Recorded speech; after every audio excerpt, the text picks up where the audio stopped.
Now, the greatest radio shows of all time.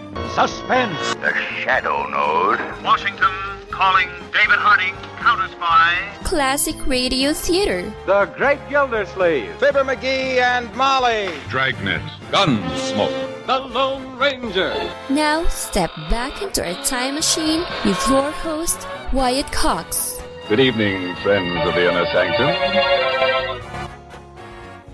Another day full of crime here with episodes of Mr. District Attorney Orson Welles as Harry Lime in The Lives of Harry Lime, the Third Man, The Mysterious Traveler, Beyond Tomorrow and the Incident at Switchpath, and an episode of Superman. That's all straight ahead on this Sure Happy It's Thursday, the 11th day of April, International Louie Day. Let's see, 102nd day of the year, 264 days left till the end of the year. Yeah, International Louie Day. This is the author's birthday, Richard Perry. Sadly, he signed away the rights to the song in 1959 for $750. Now, that would be over $8,000 today. He did get a settlement in the mid-1980s that helped him out of poverty. He did pass away in 1997 rather, at the age of 61. Now, among things that took place on this date, President Lincoln made his last public speech in 1865. The Benevolent and Protective Order of Elks organized in 1876. Of course, that's where you hear the talk about the elk's teeth. Yeah. Spain ceded Puerto Rico to the U.S. in 1899. Einstein revealed his theory of relativity on this date in 1905. Iowa became the first state of the Union to impose a cigarette tax on this date in 1921. If you go to KXEL.com, our friend Jeff Stein, who is a profound listener to this show, always does a commentary on that cigarette tax on his radio station, and of course he posts it up on their page at KXEL.com. U.S. forces liberated the Buchenwald concentration camp on this date in 1945, and that was when we started seeing the atrocities of the Germans against the Jews. In 1951, President Truman relieved General Douglas MacArthur of overall command in Korea. That was controversial, and if General MacArthur would have played his cards right, we would have had General Douglas MacArthur as a president rather than General Eisenhower. As it was, General Eisenhower worked for the position and got it. 1961, the trial of Adolf Eichmann began in Jerusalem. In 1965, the Palm Sunday tornado outbreak, 51 tornadoes hit in 6 Midwestern states, 256 people were killed. In 1968, President Johnson signed the Civil Rights Act of 1968, prohibiting discrimination in the sale, rental, and financing of housing. That wasn't that long ago when you stop and think about it. Think about how far we have come. In Santa Monica, California, on this date in 1968, the Academy Awards took place.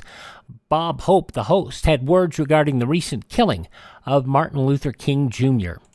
The men who began our industry had at least one thing in common with the man from Atlanta. They had a dream. It has taken time, but the dreams of the merchants and the martyr have begun to merge. If not out of idealism, then out of necessity. Another martyr said it all: united we stand, divided we fall. In the heat of the night won Best Picture. The big story, Dr. Dolittle nominated for an Academy Award, and Truman Capote's In Cold Blood was not. In 1970, Apollo 13 launched. 1974, the first of 4 sets of subpoenas sent from the House Judiciary Committee on this date, ignored by the Nixon administration. That moved Senator Sam Ervin to threaten more. We don't like the surgeon's knife, but sometimes it comes a cancer. That the only way you can eradicate it is by the use of the surgeon's knife. And I think you can have such a thing as a cancer on the body politic. That has to be eradicated the same way. And I'm frank to state, and I'm not stating this in nature of a threat, but I've been given, as chairman of that committee, a mission performed. The Nixon administration still refused to cooperate.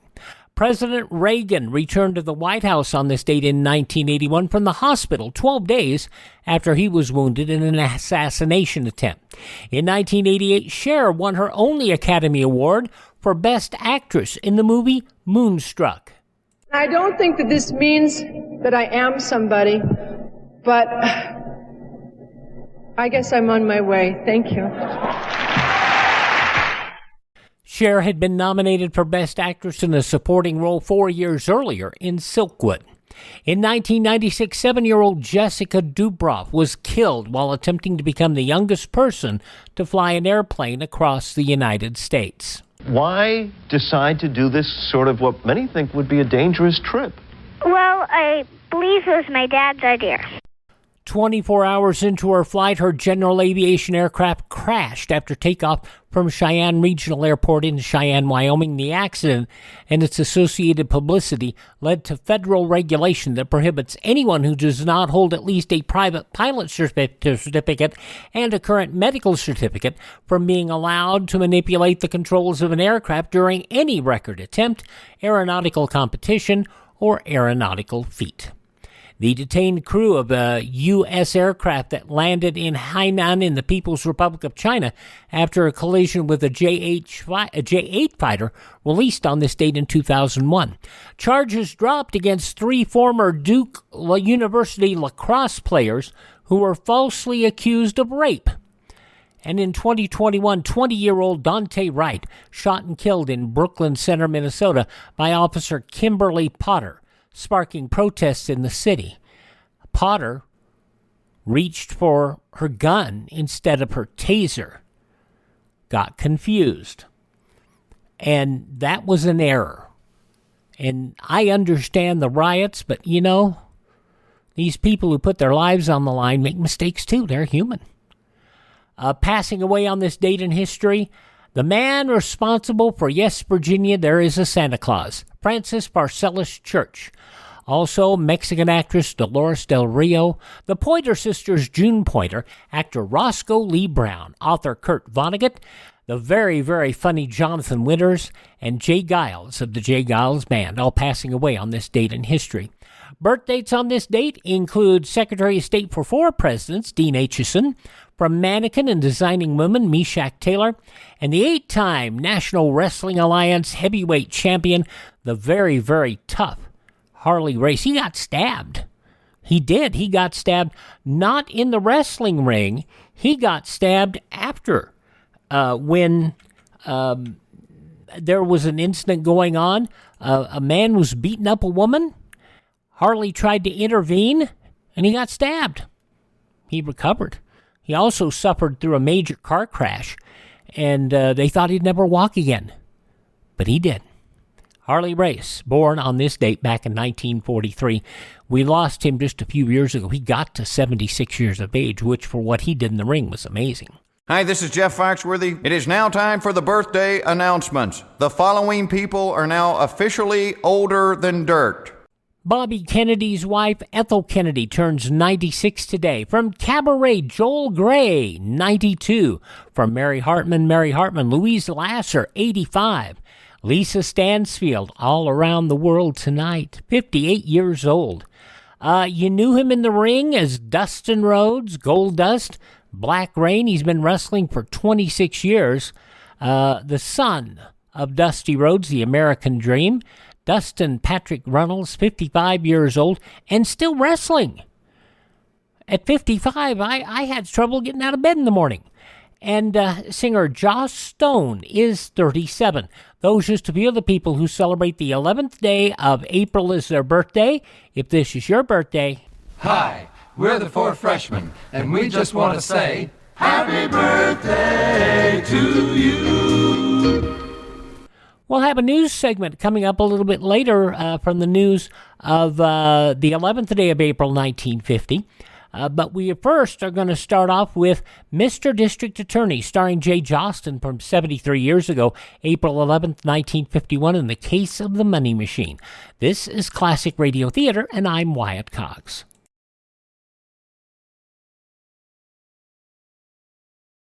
President Biden recently released a massive $6 trillion budget, the largest budget in U.S. history.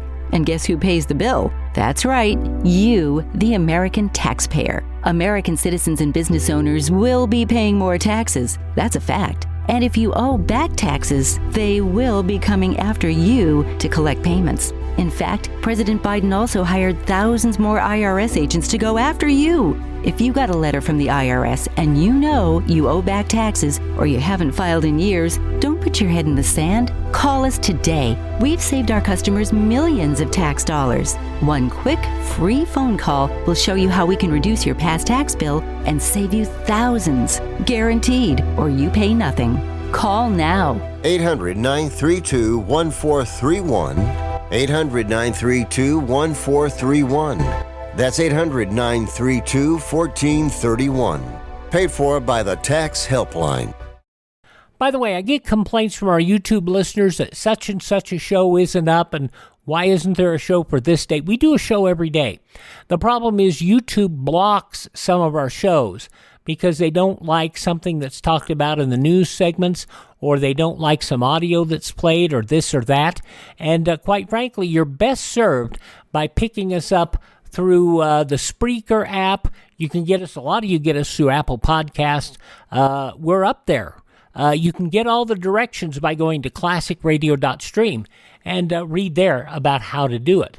And if you listen to us through YouTube, you can buy me a copy at classicradio.stream, because any commercials you hear on YouTube, we get 0% of it. YouTube has made it abundantly clear they will never monetize this channel, so you're listening to free for free. Let's go to Jay Jostyn and Mr. District Attorney from 73 years ago, April 11th, 1953, in the case of the money machine. Sal Hepatica and Vitalis present Mr. District Attorney, champion of the people, defender of truth, guardian of our fundamental rights to life, liberty, and the pursuit of happiness.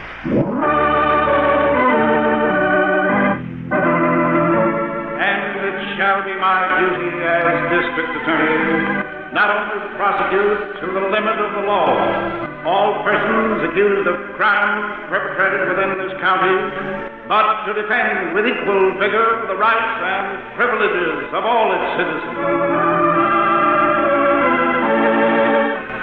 Mr. District Attorney is brought to you in the public interest as part of the constant fight for a better America by Bristol Myers, the makers of Sal Hepatica for the smile of health and Vitalis for well-groomed hair. Sal Hepatica, Vitalis. And tonight, the case of the money machine.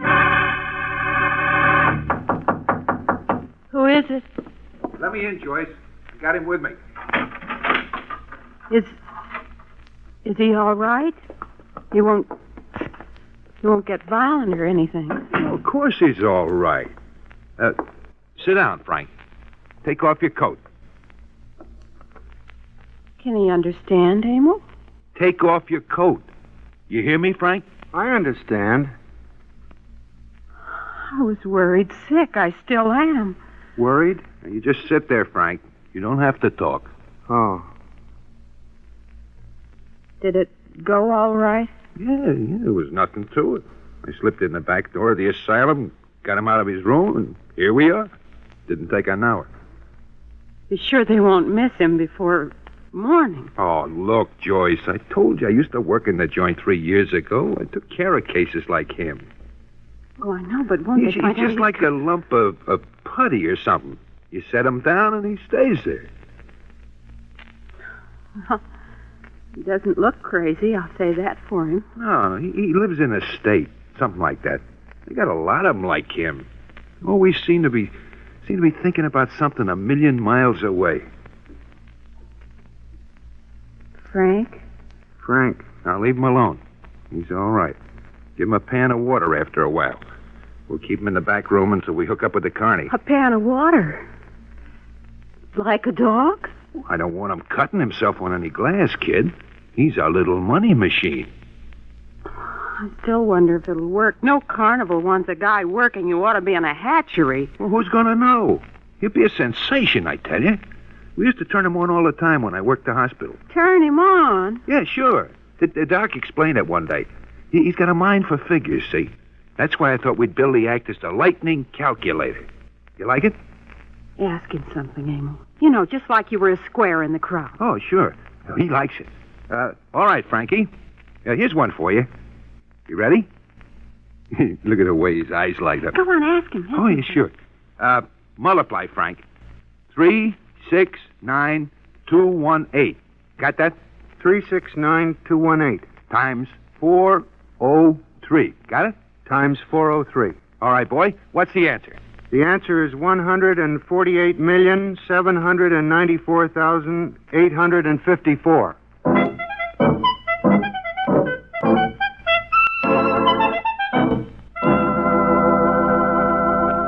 Oh, Mr. Gresham is here, Chief. Oh. Go right in, please, Well, sir. thank you, Miss Miller. Oh, Mr. Gresham, sit down. Sit down. This is Mr. Harrington. Hi, Mr. Gresham. Mr. Harrington? Oh, do you want me, Chief? Yes, stay if you will, please, Miss Miller. You're with the state hospital, Mr. Gresham. That's right. Mm-hmm. I know you're familiar with the institution. Yeah, that's for the chronic insane, isn't it? We have the heavier load of the state's incurables, yes, Mr. Harrington. I've been in charge of protection out there for the last year. Oh, yes, we know. I know you're busy, so I'll make this brief. When the attendants checked roll this morning, we found one of the patients missing. Uh-oh. Yes, go on, Mr. Gresham. Naturally, finding him again is part of my job. However, I wanted you to have a full report, too. Yes, we'd like to have. Take this down, will you, Miss Miller? Right, Chief. A man or a woman, Mr. Gresham? A man. His name is Kent. Frank Kent. I'm not a doctor, Mr. D.A., but I do know his history. Which is what? Well, without using technical terms, Kent is, off in another world is one way to describe it. Mm-hmm. Go on. He's seldom violent. In fact, you're seldom aware of him at all. Yes, well, could he become violent, Mr. Gresham? My answer would be yes. Most of them could, if the right things happened. Yeah. However, you can get more exact dope from the doctors. You got a description of him? Oh, I know Frank quite well. He has a unique ability, actually. Something I've never run up against before. Unique ability, did you say, Mr. Gresham? That's right. He has a head for figures, mathematics. He's amazing, Mr. Harrington. He can add, subtract, multiply, all in his head.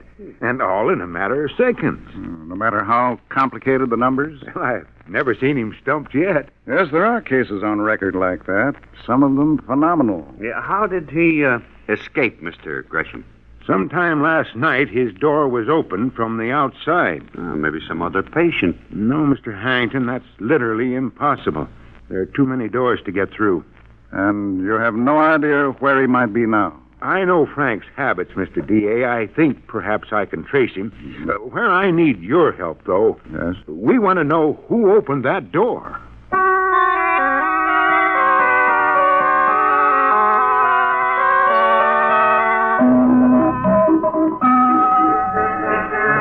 Here he is, my friends, the mental model, the mathematical Mr. Hyde. He adds, he subtracts, he multiplies, he divides any number you name. Get that, friends? Any number, no matter how long it goes. And now, just to show you what he does on the inside, here's an actual demonstration before your very eyes. Miss Books. Yes, Mr. Hudson. Is the lightning calculator ready? Quite ready, Mr. Hudson. All right, folks, give me a number. Any number, just shout it out. You, sir. Beg pardon? All right, now, 596. Thank you, sir. 596. And you, sir, will you supply the second number? Anything at all, sir? Beg pardon? All right. Times 384. Got that? We're ready, Mr. Hudson. Times 384. The answer, please. The answer is 228,864. Thank you, lightning calculator. All right, folks, the show on the inside will begin immediately. Don't miss this amazing demonstration. There's plenty of room on the inside. Follow the metal master into the tent. Thank you, friends. The show is about to begin. Come on, let's go, Harry. Emil, who's taking tickets? Oh, wait till I get this flap shut. Gee, the tent's filling up. I told you he'd be a sensation, didn't I? Now we can make real plans. Where is he? Oh, he's all right. He's just changing into his costume. He's been doing it all week. Well, get him out and on the platform. If we turn this crowd over fast, we can talk plans before dinner. What do you mean, plans? Well, you think I'm going to waste my time on a carnival all spring? But you just said They we're should play class dates, Joyce. Maybe even a first-rate nightclub. What? Metalac's are big, you know that. I might even teach them some routines. Come on, help me get them going. Well, I still say we ought to stay right... Well, what? Who are you? My name is Gresham. I was just sitting here in the trailer talking to Frank. Yeah? Well, look, buddy, we don't allow nobody to... Wait a minute. How'd you know his name? Frank, who is this man? I'll handle this, Joyce. Mr. Gresham is my friend. Be quiet, Frank. All right, let's have it. I'm from State Hospital. I've come to take Frank home.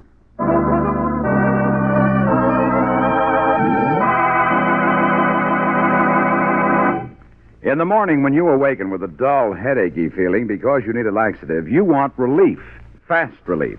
And you get fast relief when you take Gentle's Speedy Sal Hepatica. Sal Hepatica, taken before breakfast, brings Gentle's speedy relief, usually within an hour. But if it's not until much later in the day that you feel miserable and logy because you need a laxative, well, then, too, you want fast relief.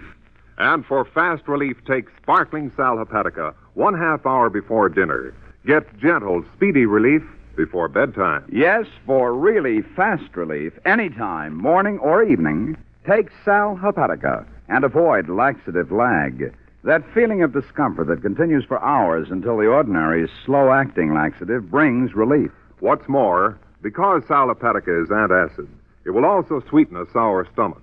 Anytime you need a laxative, take Sal Hepatica and get Gentle Speedy Relief. Morning or night, get feeling right with Gentle Speedy Sal Hepatica.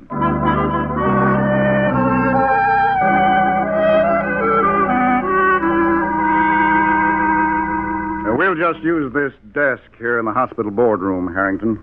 Did you bring that diagram, Miss Miller? Yes, sir, right here, Chief. I marked the location of Frank Kent's room right there. Yeah, here we are. Here's the corridor right here. Mm-hmm. Now, if you ask me, he went out through here and right in this door here. Yes, and directly to the kitchen. Yes, from here it would be easy to get out into the yard. Sure, if you have help. Yes. Yes, I want to go over that with Gresham. What did his office say, Harrington? Well, I told the guard that we're over here in this wing, Chief. He said he'd tell Gresham as soon as he comes in. But he's not here now? No, and he hasn't been since last night. Well, it's my fault, actually. I should have made sure he kept in touch with us. He'll be back, Chief. In the meantime, we can try to figure out what happened. Yes. Well, it narrows down to this. Kent's been gone over a week. 10 days now. Gresham can't find a trace of him. And there's nothing turned up at missing persons either. I checked again just before we left to come out here. Well, all right, let's assume this. If a fellow patient couldn't have released Kent. And that holds because they were all locked up, too. Yes, exactly. Then the next guess is an employee. Chief, you mean one of the nurses or doctors? No, not necessarily. It might have been a guard. At least someone who knows these passageways very well. Yeah, and knows where Frank's room was. Yes, that's right. And finally, someone who wanted him out. Well, it couldn't have been a relative. His record doesn't list any. Well, nevertheless, somebody helped him, Miss Miller. Our job is to find out who and why.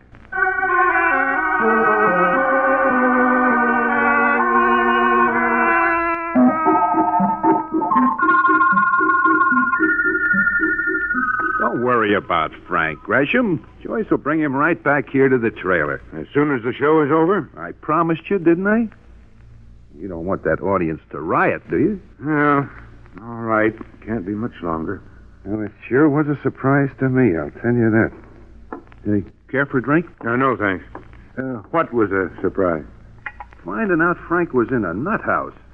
I hope you know I wouldn't have had anything to do with him if I'd known. You'll still have to answer some questions.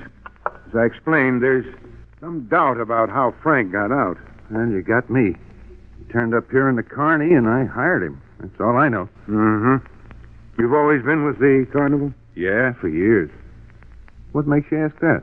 When I was standing in the crowd outside, I asked some of the other performers about you. None of them seemed to know much. Oh? You ask at the front office? Not yet. I imagine the district attorney will see to that. The DA? I told you his disappearance could have become very serious. Oh, sure. Well, tell me, how'd the DA find him here? He didn't. I didn't. Oh. Then he don't know you found him yet. Not yet. My job is to see that he gets back. Sure. Well, you can count on me, Gresham. Like I said, he turned up and I hired him. That's about all I know. He looks thinner than when he was at the hospital. Has he been well? You got me. He seemed to want to be alone, so I didn't bother him much. I see. They're taking a long time. The crowds are crazy about him. He'll quit in a minute. Joyce handles the questions for him. Amazing. I had a hunch I'd find him in a place like this. That's why I looked in that magazine. Billboard? Yeah. Yeah, you told me. It's hard for me to believe. What is? Oh, that he could, have a couple of screws missing. He's such a simple guy. His mind isn't. He's sure nuts about figures. You, sure you won't have a drink? No, not now. It's just cheap whiskey. I don't usually go for drinking myself. Take a bottle like this. Simple-minded jerk. How do you like it now, huh? Come on, you're lousing up the chair. Come on, Frank. We got to change him. Hey, don't just stand there. Help me do something with him. That's my friend. You keep out of this, Frank. Joyce, lock the door. What did you do to him? I hit him with the bottle. Now, will you lock the door? Mr. Gresham is my friend. I think if I'm Shut hungry, up. I don't want to hear another word out of you. Joyce? I'm locking it. All right. Now put Frank in his closet. What? You heard me. Put him in and lock it. Go on. Not now. I want to stay with my friend. Go with Joyce, Frank. Go on. Come on, Frank. In here. Please? Amo, I can't. Frank, get in there. You want a belt in the teeth? No. In here, Frank. That's good. And don't make any noise. Any more orders, mastermind? Now, don't get smart. Smart? When you just hit him over the head? You think I'm going to let him take Frank back after all my work? He'll only find you again, Amo. I told you this was no good. Oh, look, this creep was on his own. All I got to do is change my name. And Frank's, too. What happens when he comes to? You going to keep hitting him the rest of his life? I don't have to. Why not? Do you think he'll ever come What do you mean? The rest of his life is over, kid. He's dead.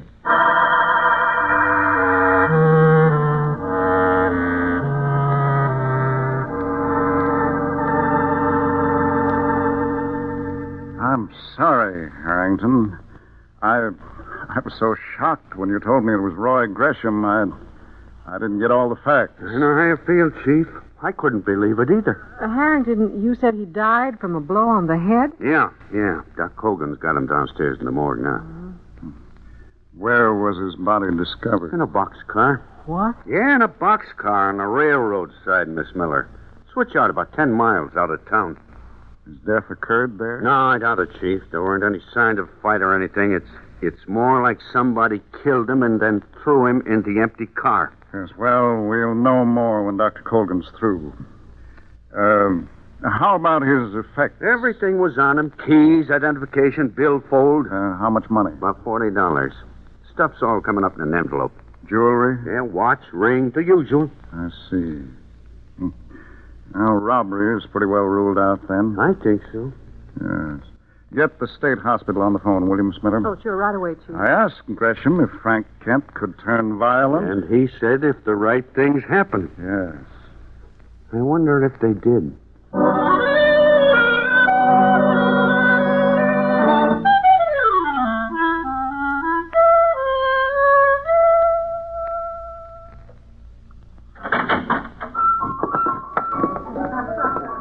Haven't you even got him into his tuxedo yet? It goes on in another hour. Amo, I'm scared. You're what? All right, shut the door. The door. Never mind, Frank. I wasn't talking to you. I said shut the door. Yes, Amo.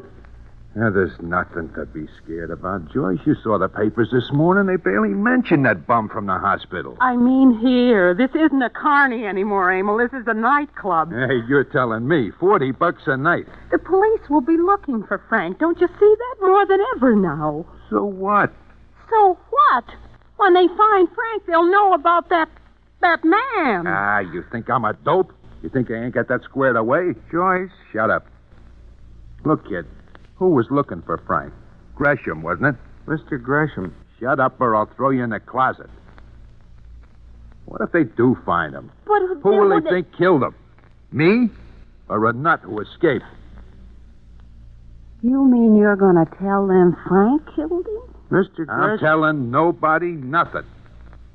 Chances are it'll be a long time before they find us. But if they do, what then? They'll assume Frank conked them. It's natural. Mr. Gresham is dead. We know that, Frank. You're my money machine, kid, and I'm keeping you turned on full.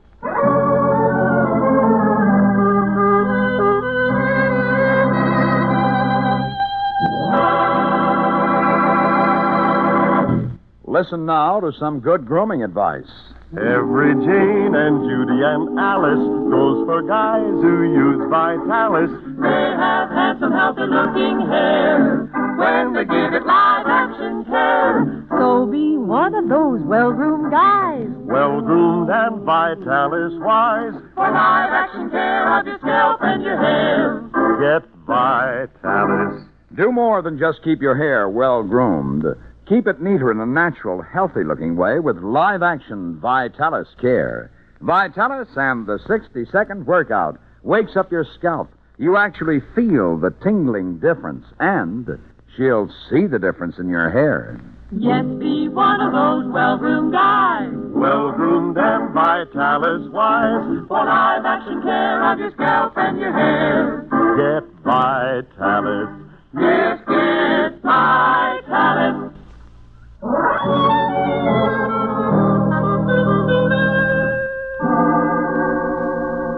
When the doctor out of the hospital calls, let me know, Miss Miller, will All right, you? I will, Chief. I've asked for a full report on Kent's condition.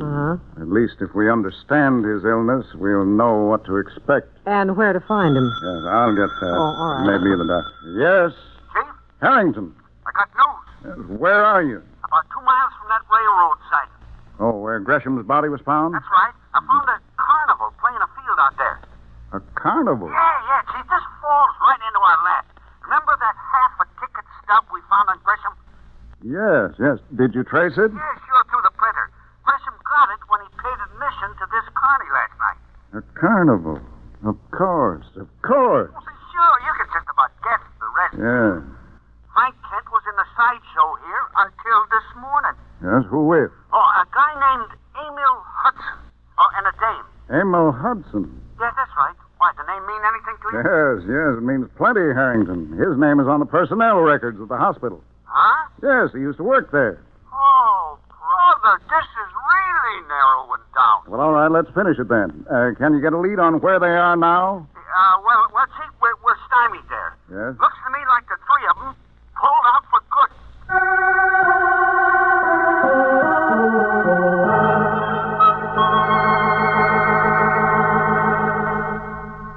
Joyce. Sit still, Frank. Now fix your tie. Mr. Gresham. Don't keep mentioning him, Frank. He's my friend. Yeah, I know. Mother, I want to introduce my friend. What? He wants me to walk to school with him, Mother. May I? What are you talking about? If I walk with my friend, they can't laugh at me. Not if I'm with him. Sure. Sure. Now, hold still. You go on in half an hour. Don't laugh at my friend, Mother. Please don't. There. Now you look okay. Mother? Look, now snap out of it, will you? You're laughing, Mother. Don't. What? Stop, I said. Frank, let go of me. Frank, Stop no. it. Stop Frank, it. Don't laugh. What the devil is going on? Frank, let go. What? What you get him all excited for? Are you nuts? They're trying to kill me. Relax, I said. Relax. Don't hurt me, Mother. Don't. Wait a minute. Slam the door, Joyce. You want the manager to come in here? I want to get out. You stay where you are. Now listen to me, Frank. We go on in a minute. And you're going to do a show. Mother? Now think, Frank. Think? Numbers. Nothing but numbers. 8 times 8. Tell me. 8 times 8. Tell me. The answer is 64. All right.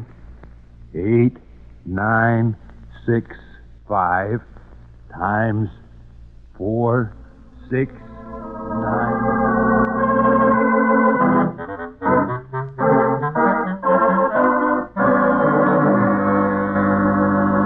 Now, if I want you, I'll call back. Yes, thank you. The Yes, district that's attorney right. will call Yes, you I have and get that. more information. Yes. That's right. Yes, thank you. No, that's all we need. Right? Chief, nothing so far. Me neither. That's all right. We're finished. Finished? Yes, almost finished, Harrington. Get your things, Miss Miller. You too, Harrington. You got what we want, Oh, Chief? I'm sure of it. Now let's go.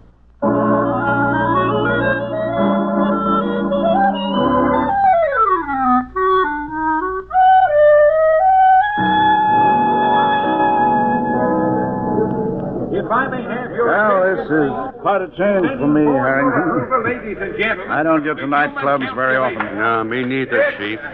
Not even on a visit like this. Chief, he's coming out on the floor. Oh, yes, I see. Now, All as right, your master Harrington. of ceremonies You'd better is take kind your enough to station over by the explain, wall. we're about to Right. begin. See you in a minute. Does someone over there have a problem? This gentleman has a problem. May I have the numbers, please? Are you ready, calculator? Ready? 6, 7, 9, 6, Repeat that, please. 6, 7, 9, 6. multiplied by 7, 8, 9. Times 7, 8, 9. The answer, please. The answer is 5,362,044. I thank you. May we have another question, please? You, sir? Yes, I have a question. Go right ahead, sir. The human calculator never fails. May we have it quiet, please? Go ahead, sir. My question is, who killed Roy Gresham? Wait a minute. Who killed him, Frank? Tell me quickly. Stay put, sister. I'm right behind you. Frank? Amo killed him. Amo hit him. Shut up! All right, boy. Just stand where you are. All right, just stay at your tables, ladies and gentlemen. This is all part of the show.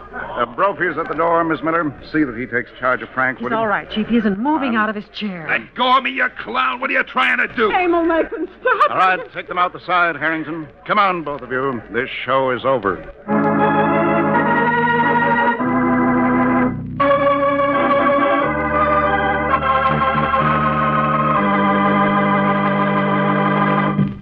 Well, there's one good thing, Chief. Yes? Frank is back in the hospital. He certainly is, and under good care once again, Miss Miller. Yeah, so are Joyce and Emil. Under our care. Real special. Yes. Joyce didn't stand up very well under questioning, did she, Harrington? No, I'll say she didn't. She even handed us the bottle Emil used to kill Gresham.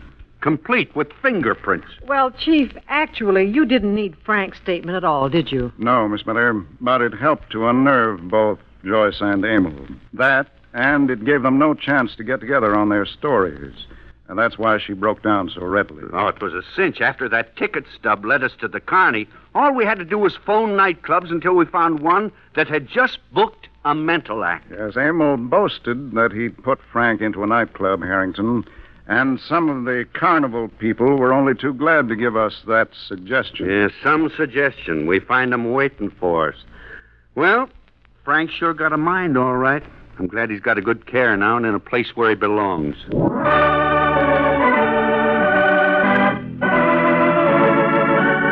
Ladies and gentlemen, we are happy tonight to join the San Francisco Junior Chamber of Commerce and station KNDC in naming our first honorary Mr. District Attorney. He is 15-year-old Alvin Julian of Sequoia High School in Redwood City, California.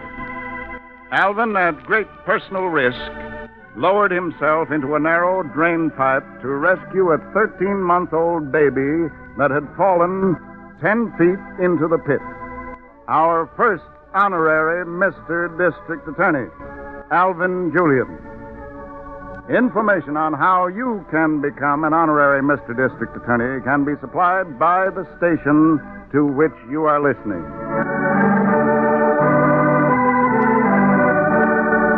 You know, ladies and gentlemen, in each of us somewhere there exists fear. A clever criminal realizes this, and often he can twist that fear into tragedy. We encounter such a man in next week's highly dramatic case of Scared to Death, and I urge you to join us for it. Until then, thank you, and good night.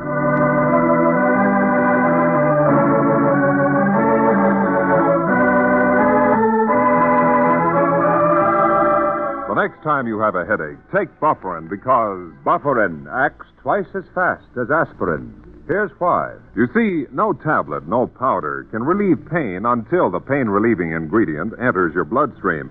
Bufferin, with its exclusive formula, gets into your bloodstream twice as fast as aspirin. That's why it acts twice as fast as aspirin to relieve pain. So for fast pain relief from headaches, neuritis, neuralgia, get Bufferin at drug counters everywhere. Bufferin. Bufferin. The names of all characters in tonight's dramatization are fictitious, and any resemblance to names of living persons or actual places is purely coincidental.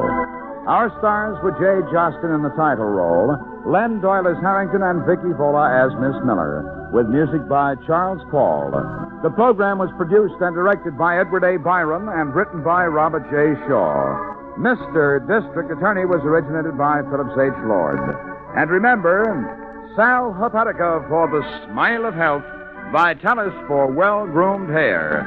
Sal Hepatica, Vitalis. Fred Utel speaking for Bristol Myers, who invite you to tune in again next week for Mr. District Attorney. I understand now.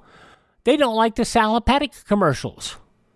I don't know why. Sal Hepatica really moved me. April 11th, 1951, 73 years ago, Mr. District Attorney here on Classic Radio Theater with Wyatt Cox. Orson Welles and the prequel to the motion picture The Third Man, The Lives of Harry Lime, from 72 years ago, is next.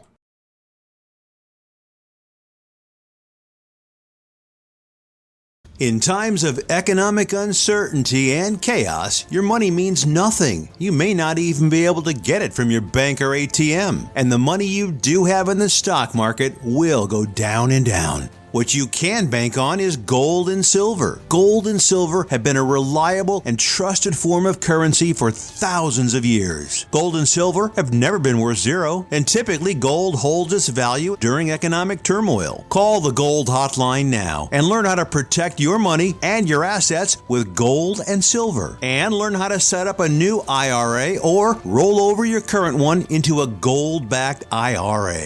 Protect your money from the next market crash with gold and silver. Call now for your free gold guide. 800-515-6302. 800-515-6302. 800-515-6302. That's 800-515-6302.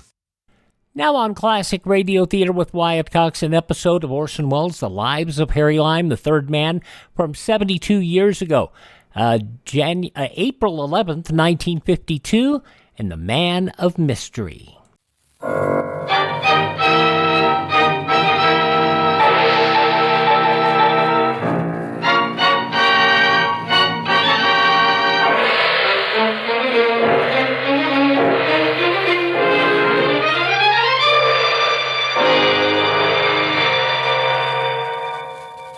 Presenting Orson Welles as The Third Man.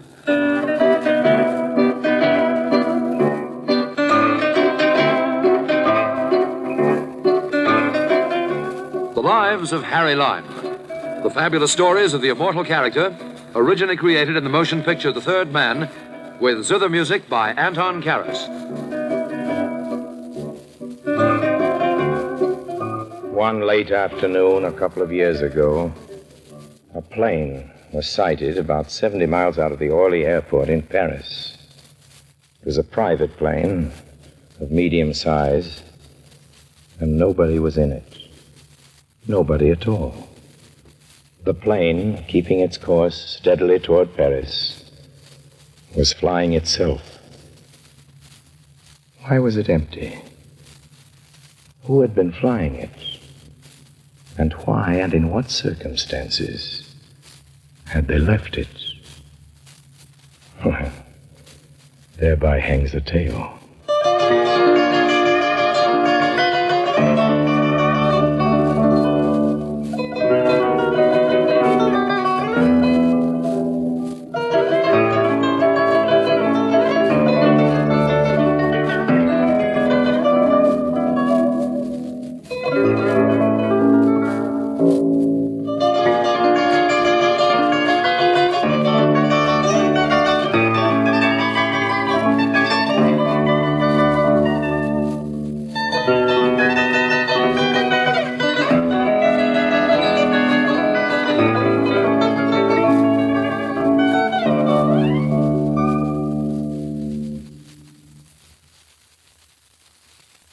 And now, Orson Welles as Harry Lime, the third man, in today's story, Man of Mystery.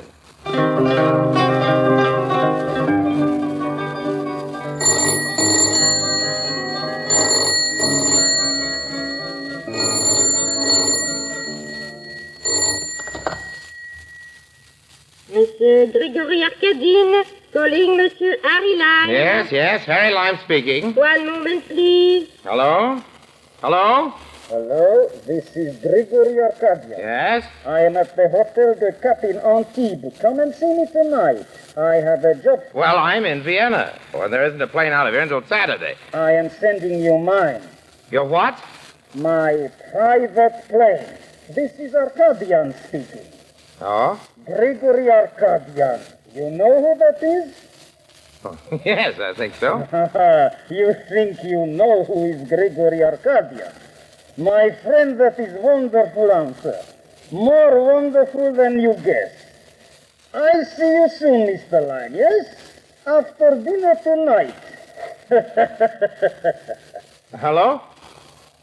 Hello? Hello? Hello? Oh, yeah.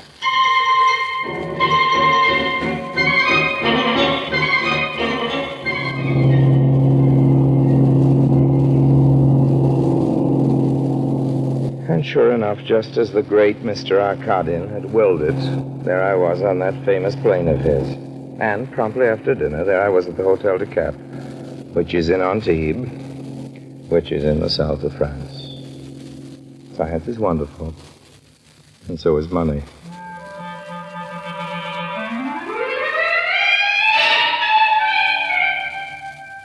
You're waiting to see my father. Was your father Gregory Arkadin? Yes. Well, that's who I'm waiting for. Mr. Lime, I am completely in my father's confidence.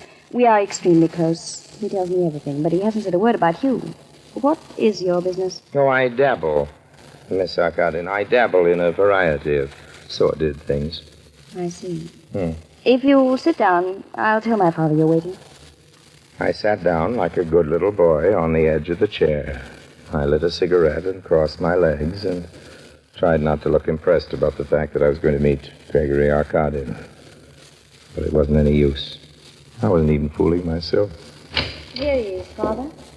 Go in and amuse our guest, Raina. You are Mr. Lime, aren't you? Yes, that's right. I've heard many things about you, Mr. Lime. I've heard many things about you, Mr. Arkadin. What exactly have you heard about me? Go on, I have my reasons for asking. Well, everybody knows you're one of the richest men in Europe, Mr. Arkadin. You're supposed to have big interests all the way from Denmark to the Belgian Congo, but you... Well, for one thing, you've never been photographed. I do not like to be photographed, Mr. Lime. Well, that's okay with me, Mr. Arkadin. I think you are starting to make fun of me. No, I'm waiting for you to start making some sense, Mr. Arkadin. You are a crook, Mr. Lime, but I see you are a tough crook, not a little sneak thief. Tell me, did you ever hear of something called an intelligence check? Intelligence check? Yes, I think so. Doesn't that mean some sort of check by By an intelligence service in the army or something on a man's past, isn't that what it Some is? sort of. No, it's not some sort of checkup. It is, as you would say, the full treatment, the works. Yes. They are very thorough, these army people from the intelligence service. They turn up the carpets, they look under the wallpaper. Which army is this, Mr. Arkadin? Your army, of course. Who else is planning those air bases in Portugal? Oh, really? Oh, man, I wouldn't know. It's an allied operation, but the U.S. Army must approve all contracts. And I understand, Mr. Lyme, that all bids are examined not only on their own merits, but also on the merits of a man's record in the past. This is their famous intelligence check. Okay. Now you're beginning to make a little sense. You want the contract for building these bases, and you're afraid of an investigation, so you want to hire me to help you cover up a few items that might not show up so nicely on your private file. Are you telling me or asking me, Mr. Lyme? I'm guessing. Well, guess again. No, let's play something else. How about Pachisi or Lotto? I am not playing games, Lyme. I am hiring you for a job of work. A minute ago, Arkadin, you called me a crook. It's a cinch you've got a touch of larceny on the brain, or you wouldn't have called me in. What's the offer? $10,000. Tax-free, old man? You can have it in gold, in Liechtenstein. Well, that's a nice offer, Arkadin. I have to know who it is you want killed before I give you my final reply. You are to kill nobody. You are to cover up nothing. You are to perform no illegal acts whatever. No, Mr. Lyme. I am not hiring your so easily adjustable conscience. I am buying you a knowledge of the continental underworld. Huh. And that is all. I want you to make an investigation and prepare me a report. What do you want to know about? I want to know about me. You? Yes. It is on the subject of me I want you to make that report, Mr. Lyme. I want you to investigate me. Well, okay, Mr. Cotton, but just what is it you're afraid they'll find out? I swear, Mr. Lyme, I wish I knew. Well, there must be something you wouldn't be so worried, and I guess you figure if I can't smoke it out, the FBI isn't likely to either, but still, Let me tell you a poetic little story. Okay, old man, if you insist. It is the winter of 27. Oh, really? I'm a young man, and the city is Lucerne in Switzerland. I have only the suit I was wearing and a wallet with 200,000 francs. Swiss francs. It was with that money that my present great fortune was built. Oh, yes. Well, the stages, Mr. Lyme, the stages by which I erected myself into the position of one of the richest men in the world may be traced. They call me a man of mystery in the newspapers, but really all of that story can be pieced together and checked. Yes, I'm sure, but... Mr. Lyme, what happened before the winter of 27? Oh, that's for you to say. Where did I come from in my one suit? Who was my family? That's my real secret, Mr. Lyme. I don't know who I am.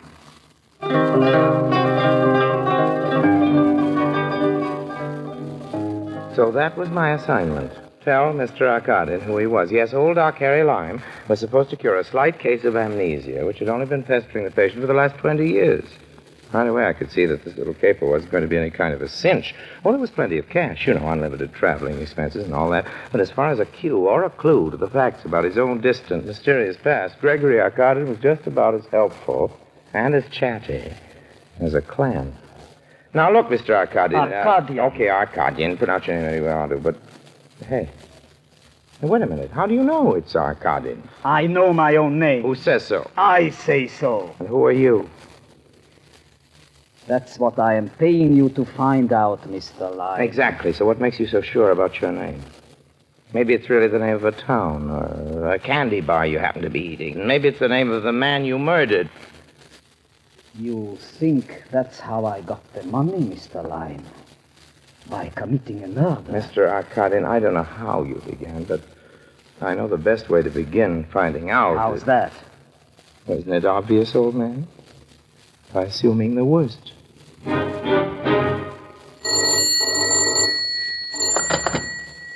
Antibes, Monsieur Gregory Arkadin demande Monsieur Lyme, Monsieur Harry Lyme, à Zurich. Mr. Lyme? Yes? Well, Mr. Lime, what have you found out? Well, hello, Arkadin. How did you find out I was in Zurich? I have an office in Zurich. Well? Well, what? You heard me. What have you found out? Who was I? Where did I come from? What, You came from Warsaw. that? Warsaw. What's that? Well, I said you came from Warsaw.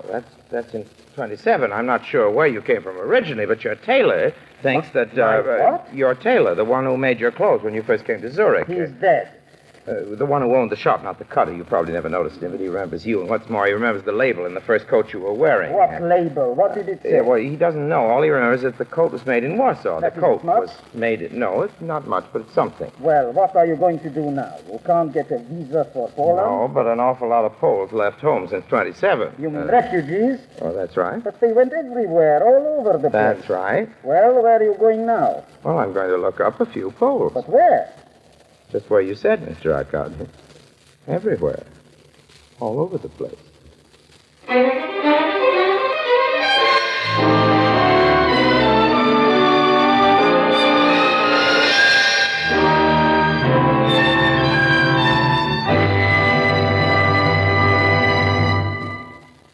Harry Lime returns in just a moment.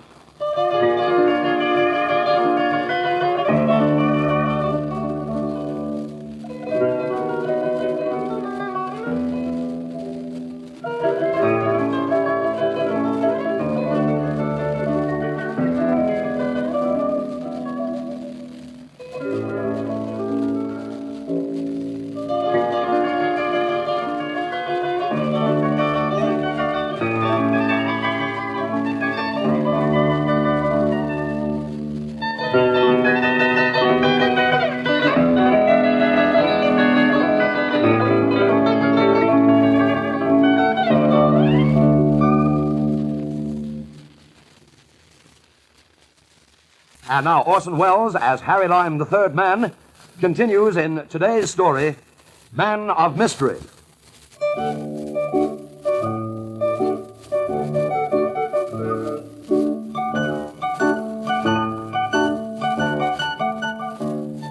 And now here I am in Paris, in Maxine's.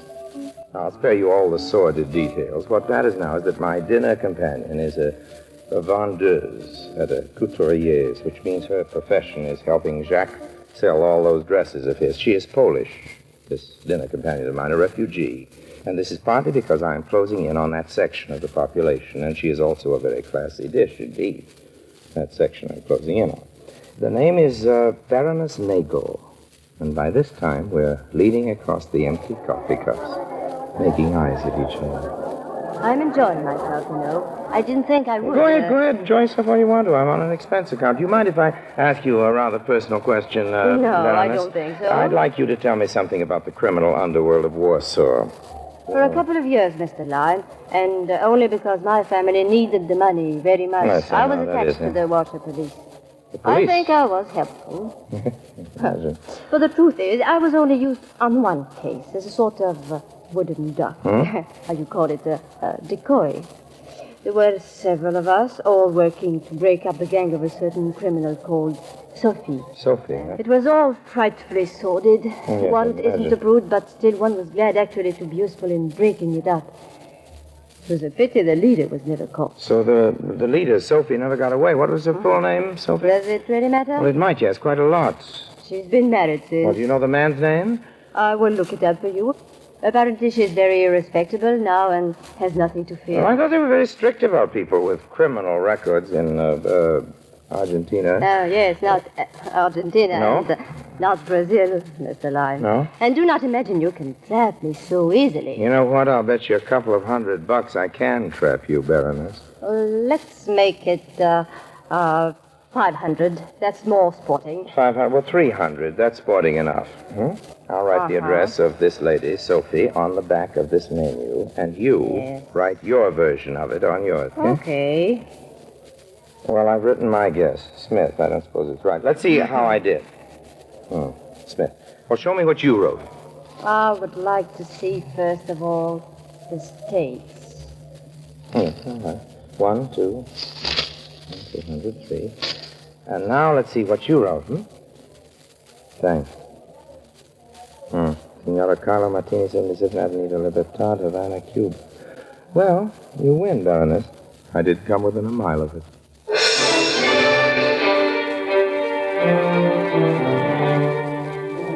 The next day, I was on my way to Cuba.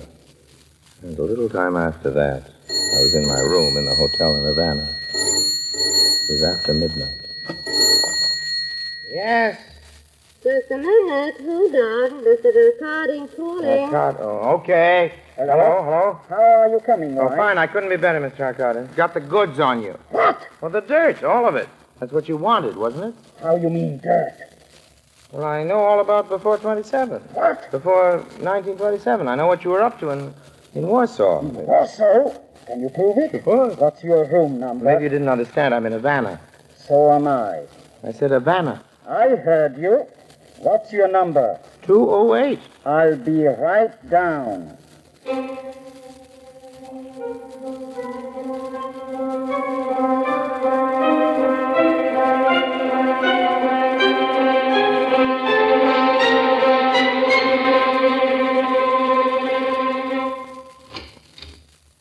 Hello, line? Well, Mr. Arkadin, this is a coincidence. What are you doing in Havana, Mr. Arkadin? I had some business to attend to. What's your news? I was just writing out a full report, but if you like, I can boil it down to the essentials. Boil it down.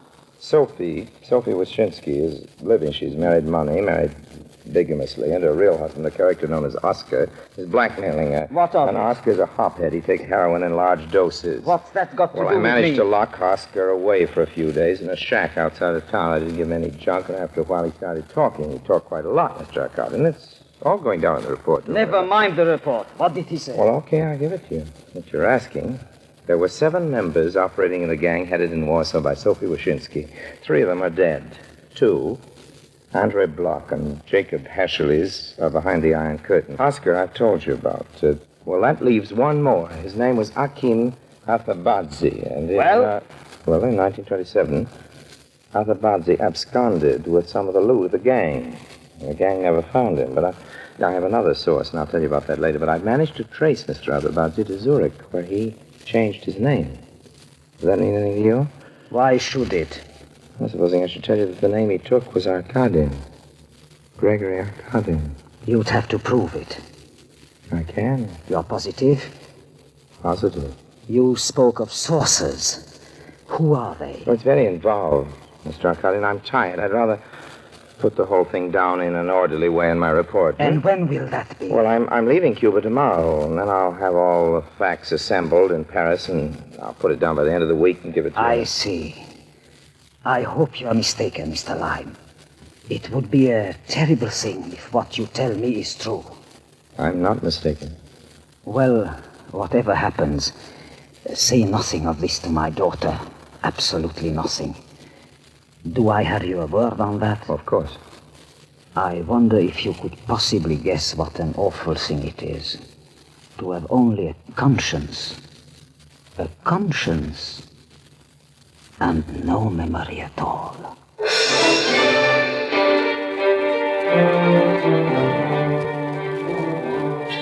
2 days later, I was in France. Raina phoned me at my hotel, and I took her to dinner. She tried to draw me out, but I wasn't having any of that. I'd given Arkadin a promise, and no matter what he'd been or what I was, that was one promise that was going to be kept. I wish you weren't so mysterious about everything, Harry. You see, I know about the airports. There's to be 3 of them in Portugal. It means a great deal of money for whoever gets the contract. Yes, that's where the intelligence check business comes. You know, I don't even think he knows what an intelligence check is. He's heard people talking about it, you know, army people and others, Americans, and it worries him. Remember, he's a Russian, and that means he grew up with an almost superstitious fear of all secret police. Just a second. How do you know he's Russian? Well, I am his daughter. Yes, but he doesn't know himself where he was born. What are you laughing at? Is that what he told you, that he didn't know where he was born? You mean he was lying? Oh, he can't help it, Harry. He lies to everybody. It's his nature. Oh, well, what about this amnesia? What amnesia? Well, in 1927, your father found himself in Zurich with his pockets full of money and no memory at all. He didn't know where he came from or who he was or where he got the money. Now, oh, wait a minute. You mean the whole thing was a lie? I never heard of amnesia lasting that long. More than 20 years. except in cheap books and bad movies. Oh, Harry, you should have known better than to believe that one.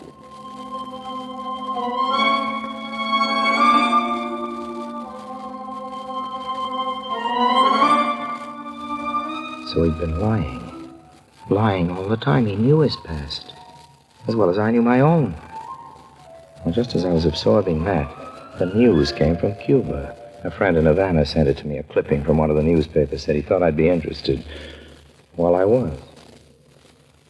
It seems that Signor Oskar Trebich and Signora Martini, formerly Sophie Waszczycki of Poland, had been found together in a ditch in a suburb of Havana. Both were dead. They had been strangled.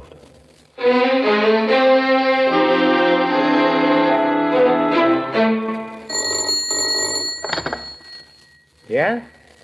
We've managed to trace Mr. Arkadin for you, Mr. Lime. Good. At the airport. Is it the airport? Just a minute, I'll put him through. Thank you. Hello? Hello? Hello, Lime. Yes, Harry Lime speaking. Make it quick, Lime. Traffic's just cleared me. I'm flying my own plane, and if I don't take off right away, I won't get into Paris before dark. What do you want? Well, they found Sophie and Oscar. What's that? Oscar, Mr. Arkadin. Oscar and Sophie. Remember Sophie? She used to be your girlfriend back in Warsaw when you were working for her as a white slaver and dope smuggler. Oscar was her husband. They were found dead in a ditch, Mr. Arkadin. In a ditch near Havana. They'd been strangled. What about it? Well, I know why you did it. You... Lime, listen to me. I am paying you money. Big money. I'll even raise the sum. I'll see you in Paris. No, I'd rather not see you, Mr. Arkadin. I'd rather not be strangled and left in a ditch. Well, then, what do you propose? Well, I propose to tell your story, Mr. Arkadin. The whole story. Remember, I have the proof. We'll see about your proofs. I'm an important man, Lime. Not a little crook like you. Nobody'll believe you. Well, I'm sorry, Mr. Arkadin. I'm really very sorry. But I've already found somebody who does believe me. Who? Who believes you? Nobody that matters. You forget who I am. Well, you're the father of Raina, Mr. Arkadin. I told you I was sorry, but I had to save my life. You mean you told Raina? Yes, Mr. Arkadin. And she believed you? Everything. Everything except the murder of Sophie and Oscar. She thinks it may not have been you who did that, and of course I can't prove that it was, but if I should be killed now, Mr. Arkadin, that would be proof enough, wouldn't it? Wouldn't it, Mr. Arkadin?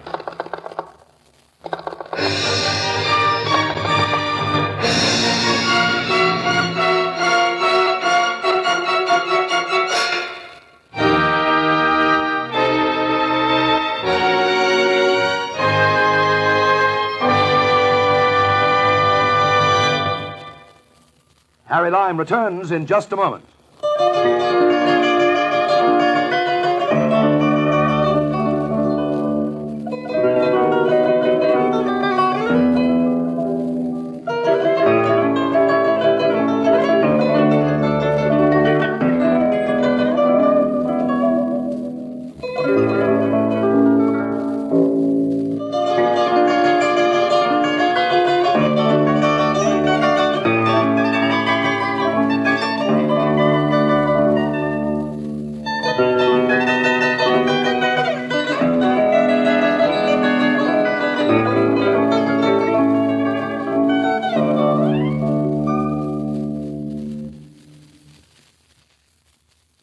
And now, Harry Lime.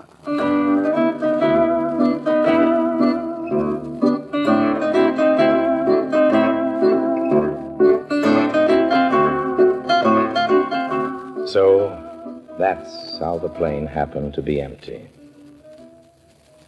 Arkadin must have set the controls before he jumped out.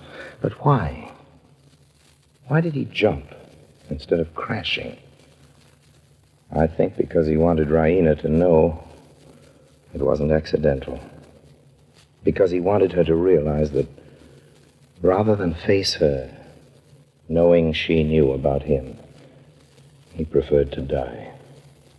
But of course, that's only a theory. There wasn't any note in the plane, just the portfolio, the famous dispatch case he always traveled with, filled with all the great affairs of the world. Now we can only guess.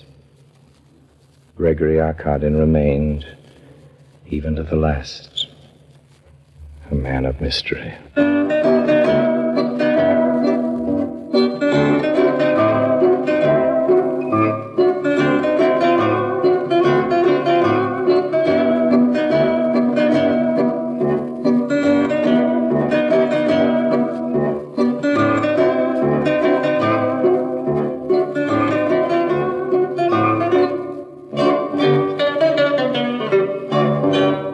That music from the zither music, really amazing. 72 years ago, April 11th, 1952, The Lives of Harry Lime.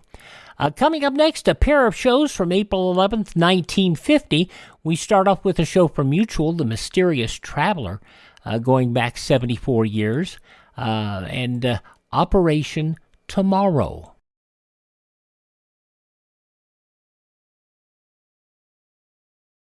Are you suffering with anxiety, depression, PTSD, an eating disorder, or even a substance abuse problem? If it's causing problems at work or with your family, get help now. At Insight Mental Health and Wellness, we help and treat all types of depression and mental issues. We will help you use your insurance to get away from it all, to a beautiful, sunny, and tranquil vacation-like environment, so you can recharge yourself. And with the Family Medical Leave Act, you could take the time off you need from work. Plus, with the Affordable Care Act, your treatment could be 100% covered.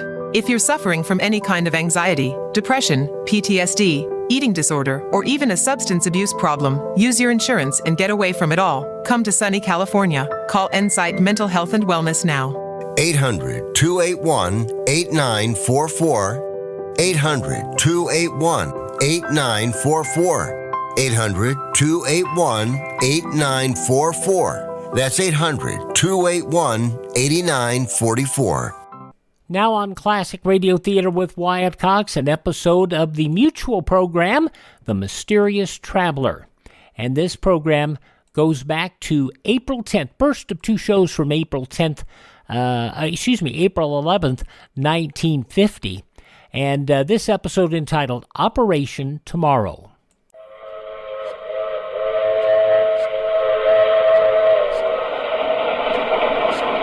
The Mysterious Traveler.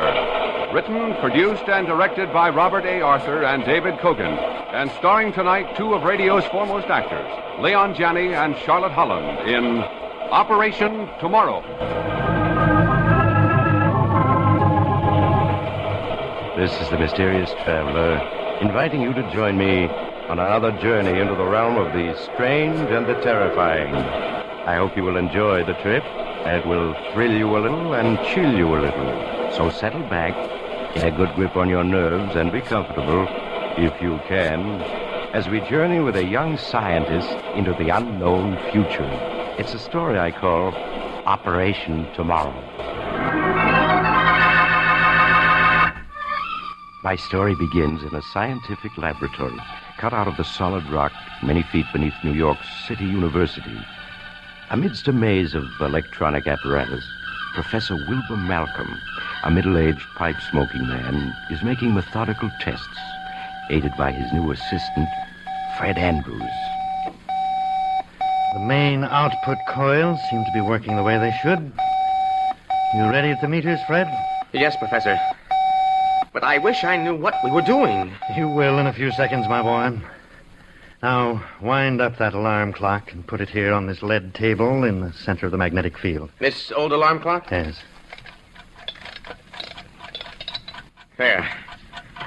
All right, it's in the magnetic field. Now what? Now, I'm going to turn on the current. You give me the readings as we go along. Right, sir. Here we go. Readings, please. 1,000 volts positive main output tube. 1,500. 2,000. 3. 4. 5. 6. 7. 8,000. 9. 10,000. All right. We've reached critical voltage. Now watch the clock closely, Fred. The clock? Yes, sir. Why, it's getting a little hazy. Hard to see. Now it's transparent. as if it were made of glass. What is this, Professor? Patience, my boy. Watch and observe. That's the scientist's motto. Well, the tick is getting fainter. Fading out. The clock is disappearing. Professor, the clock has vanished. So it has. Gone completely. But where? Don't tell me you've discovered the secret of invisibility. Oh, something bigger than that, Fred. But watch now. I'm going to cut off the alpha tubes. Now I'll cut in the beta tubes. That will give us a negative charge and reverse the magnetic field. You ready, Fred? Yes, sir. Here we go. Readings, please. 2,000 volts negative. 3,000 negative. 4,000. 5. 6. 7. 8. 9. 10,000 volts negative. Good. I'm holding the field at 10,000. Now watch where the clock was. I'm watching, sir. Good Lord, I see a ghost of a clock there. Just a misty outline. Now it's becoming clearer and clearer. It's transparent. Now it's almost solid. Why, I can hear it ticking again. And there it's back. Oh. Yes, Fred. The clock is back. And as you can hear, still in good working order. But where was it? Where did it go? Where did it go? It went into the future. Into the future? Yes, my boy. That clock has just penetrated approximately 1 year into the future. You've witnessed the first demonstration of something that up to now has always been considered a fantastic dream. Time travel. Good Lord. Ah, that's enough for today. You're coming home with me, Fred, while I tell you my plans.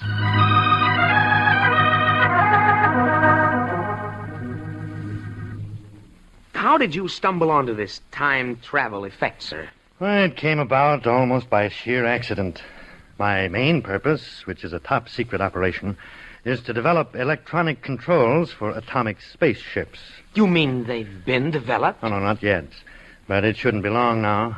Science is making incredibly rapid advances. And sometimes it worries me. When you travel so fast, there's danger of a collision. Yes, I know. We're all of us worried that the world is headed for a gigantic disaster, but there doesn't seem to be anything we can do about it. Perhaps there is. That's what I've been working around to tell you, Fred. What, Professor Malcolm? Well, this time travel effect that I stumbled on accidentally. I've kept it a secret. You're the only person besides myself to know about it. I'm very flattered, sir. And I know I can trust you. And I need your help. I'm not sure we're really ready for time travel. As we were just saying, we're going so fast now, so many new discoveries that we don't know how to handle for the world's good. I hesitate to add one more to the list. I think I understand. But on the other hand, maybe it can be used for mankind's benefit. I have a wild scheme, Fred. Very unscientific. And yet... What is it, Professor? Well, it's this. I propose to send you on a little jaunt into the future. Into the future? Yes. I want you to bring back information.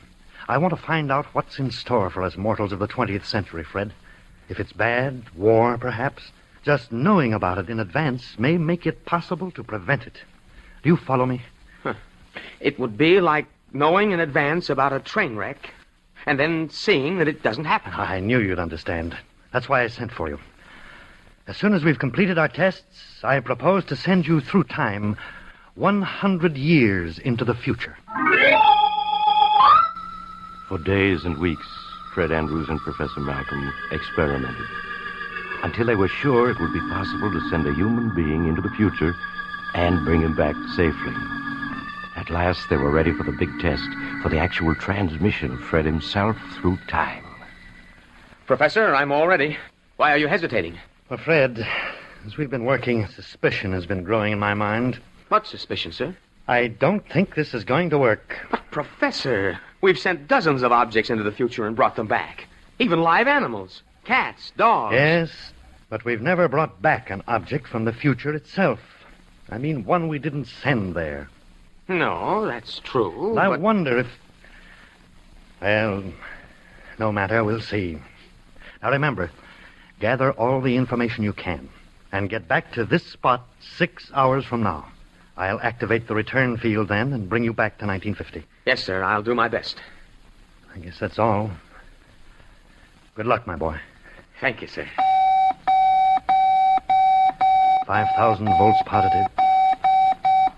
6,000 volts. How do you feel? I feel fine, Professor. 8,000 volts. 9. 10,000. Critical voltage. You're beginning to move forward into time. You're getting transparent now. Can you hear me? Yes, Professor Malcolm. I can hear you, but you sound very far away. I can't see you any longer. I seem to be in the middle of a fog or mist. Now I'm just surrounded by blackness. I can't hear or see anything. He's gone. Pray heaven he comes back safely.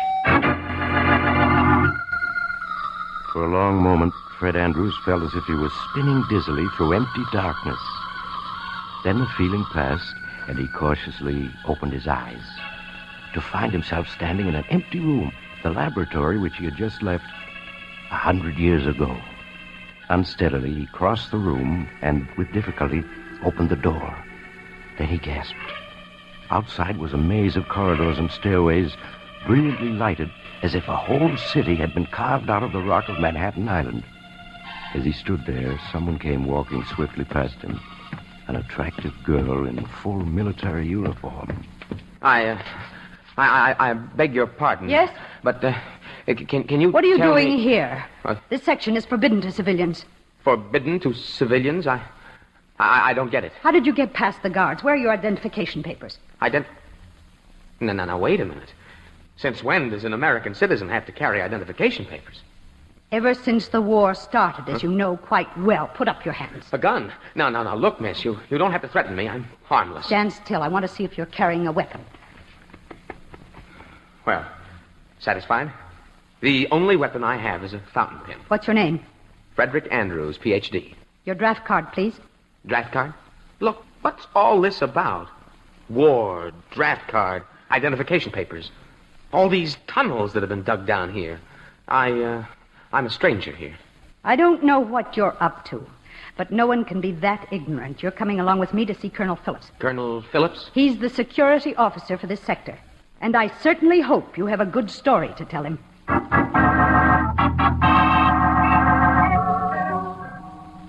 So your story, Mr. Andrews, is that you've come here from the year 1950.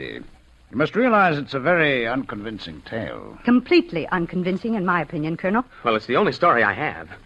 I was born in 1923, and in 1950, Professor Wilbur Malcolm of City University sent me into the future. Now I'm here, and, I forgot to ask the date. It's April 10th, 2050. Exactly 100 years. Professor Malcolm's calculations were accurate to almost the minute. Colonel, in my opinion, this man is a very clever spy. Spy?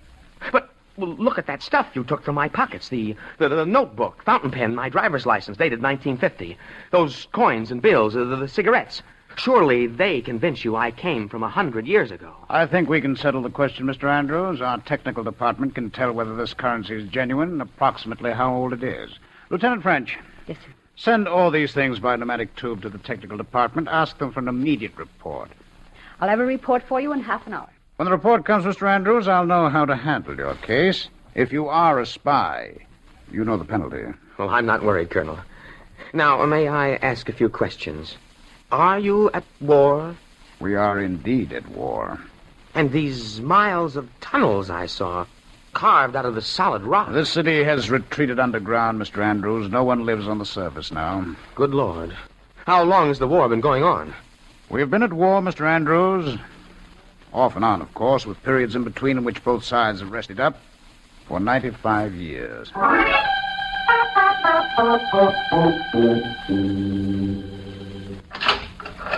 Well, a visitor at last. Hello, Lieutenant French. I'm sorry, Mr. Andrews, that we had to keep you locked up until you were cleared. Does that mean you believe my story now? Technical Division says your story is true. I'm free now? Well, not exactly, Mr. Andrews. This is a military sector, and you're a civilian. But I am to be your guide for the time being. Good. Then, suppose I call you Emily, and you call me Fred. All right, Fred. There's a great deal I want to see and learn before I go back to 1950. Go back? Hmm. You mean you can return? Of course.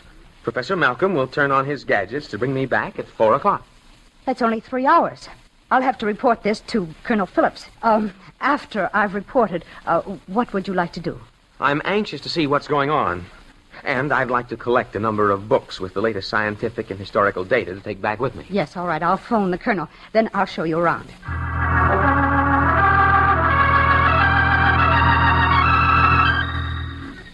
Fred, here's the plotting room for the flying bomb attack. Good Lord, it's as big as a theater. And it's dark. What's that big board with lights on it? That's the chart board which records every flying bomb within 1,000 miles of American territory. Self-guided missile entering detection net over Greenland. General course south-southwest. I have it plotted. Send up interceptor rockets when it reaches Zone 4. Yes, sir. Rockets 34 and 35 successfully intercepted at Defense Zone 4. Now, you see, Fred, 2 lights just went out. That means we sent up destroyer rockets, which brought the bomb down. Rocket bombs 29 and 31 have eluded interception at Zone 3. Interception salvo at Zone 2. If they penetrate, use interceptor L-100 at Zone 1. L-100 is our new top-secret interceptor, Fred. Hardly anyone knows how it works, but it never fails. 4 more lights went out then. Mm-hmm. And here comes the report. Last 4 rockets successfully intercepted. Roger. Well, Fred, what do you think of modern Rocket warfare? 25 has penetrated Zone 2. Horrifying.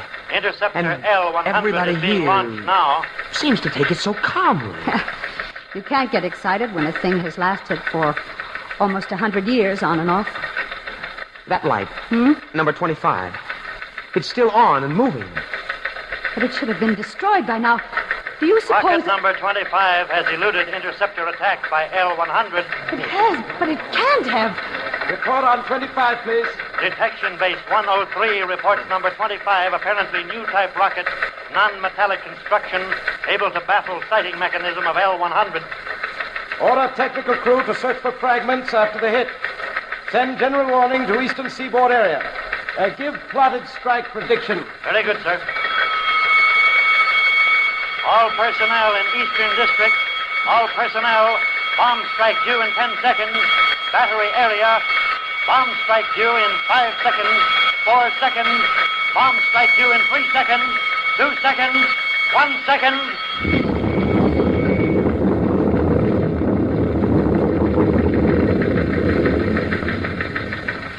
All personnel. Bomb strike over. All right, Fred. I'll take you to the viewing room next. You can see for yourself what this city looks like in the year 2050.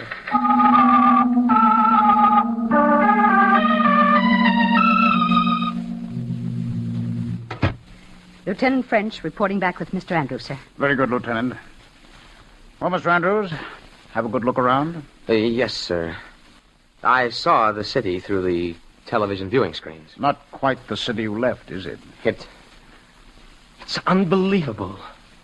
Just acres of twisted steel and fallen stone. The skeletons of giant buildings lying across one another, rusting. It's like the end of the world. Not quite. Perhaps not even the end of civilization. Man is an adaptable creature. But are we winning, sir? Nobody wins a war anymore, Mr. Andrews. We're holding our own, and we hope when the end comes, there will be peace on Earth forever. But how did it start, sir? We were trying so hard to prevent war back in 1950. In fact, one reason for my trip into time was to get information that might help us keep war from breaking out. Lieutenant French, why didn't we think of that? Think of what, sir? If the world of 1950 knows the truth, maybe it won't happen. Either they can prevent the accident that started all this back in 1955, or at least they'll know the truth when it does happen. Of course, sir. Mr. Andrews can take the true story back with him. What story? I don't follow you. Fred, you asked how the war started. Yes? It started because of an accident and an over-jittery world. Yes, my boy, a horrible irony. Fred, now listen. During the 1950s, the government established a special experimental base in the heart of the Arizona desert, in a little town called Red Rock. Red Rock, Arizona? Yes, that's right. The first space rocket was put into production there, and work was pushed on the problem of fuel. During the course of experiments, an explosion occurred, late in 1955. It was a terrific blast, wiped out the whole base. The first reports were sabotage, that the enemy had blown up the base because they were afraid we were on the verge of getting space flight. Before the truth became known, our newspapers screamed for retaliation. The enemy became panicky and decided to strike first. And phase 1 of the war was on. When we discovered the blast was really an accident, it was too late to stop. That's horrible, sir. War, because everybody was just too jittery. But it doesn't have to be. Don't you see, if you take back the true story before it happens, it won't have to happen. Now look, I've assembled a dozen books for you. The information in them will enable your scientists to prevent that blast at Red Rock Base. Now, Fred, you've got to get the facts back to them. You've just got to. I will. Believe me, Professor Malcolm and I will see to it this war doesn't start in our time. Good. Now come along. You've only 5 minutes more.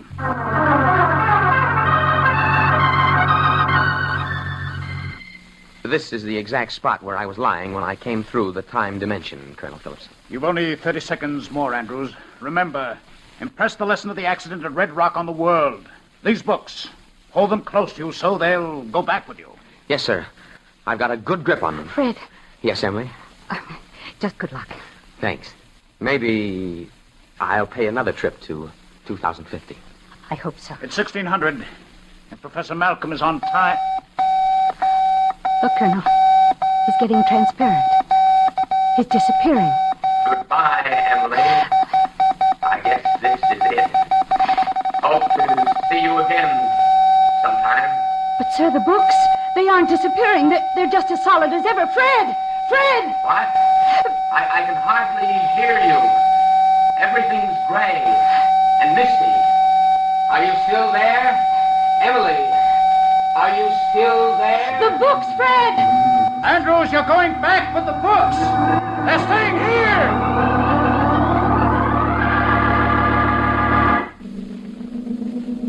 He's appearing. He's returning. Thank heaven he's safe. Fred, my boy. Fred, what's the matter? You're staring at me as if you didn't know me. Here, Fred, let me help you up. It's I, Professor Malcolm. Professor Malcolm? Yes. Don't tell me you don't remember. Professor Malcolm? Yes, Fred. What's the matter? Oh, my head feels so funny.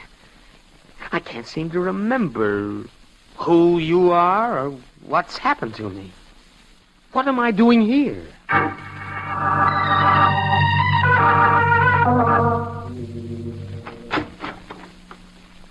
Well, Fred, how are you? Oh, Professor Malcolm, it's good to see you, sir. I can't tell you how I've been blaming myself ever since the experiment. Oh, nonsense. I haven't suffered any harm. Just a blank place in my mind. I can't understand it. Do you suppose the experiment failed? You were gone for 6 hours. Somewhere. That's all I know, Fred. If you did get to 2050, Fred... Yes, sir? Well, I have a theory that though we can move from past to future, it's impossible for anything belonging in the future to move to the past. The structure of time itself prevents that. I see. So, if you did try to bring back any books or papers, they stayed behind. You must be right. You can't remember because nothing that you didn't take with you could come back with you, even including sensory impressions on your brain cells. The very act of returning wiped out your memories. Maybe if I went again, we could find some way around the problem. There must be some way, sir. No, Fred. I'm dropping the whole subject for the time being. I've been transferred to a new assignment, and you're coming with me. Well, what is the assignment, sir? All spaceship research is being concentrated at a new base now being developed. And you and I are going out there to help develop a fuel that will take a rocket to the moon. I see. Where is the base, Professor Malcolm? Oh, someplace in the west. I believe they call it Red Rock, Arizona. Red Rock? The name seems awfully familiar to me. I wonder why.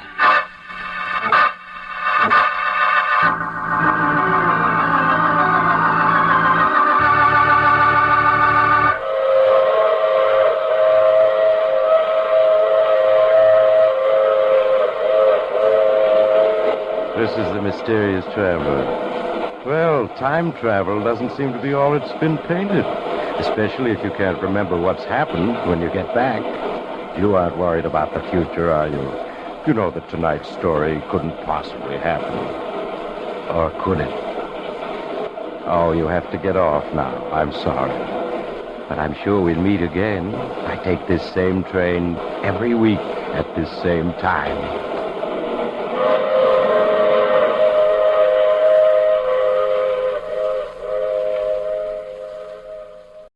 74 years ago, April 11th, 1950, Operation Tomorrow here on Classic Radio Theater with Wyatt Cox. We'll have the news from that date 74 years ago when Classic Radio Theater with Wyatt Cox continues in a moment.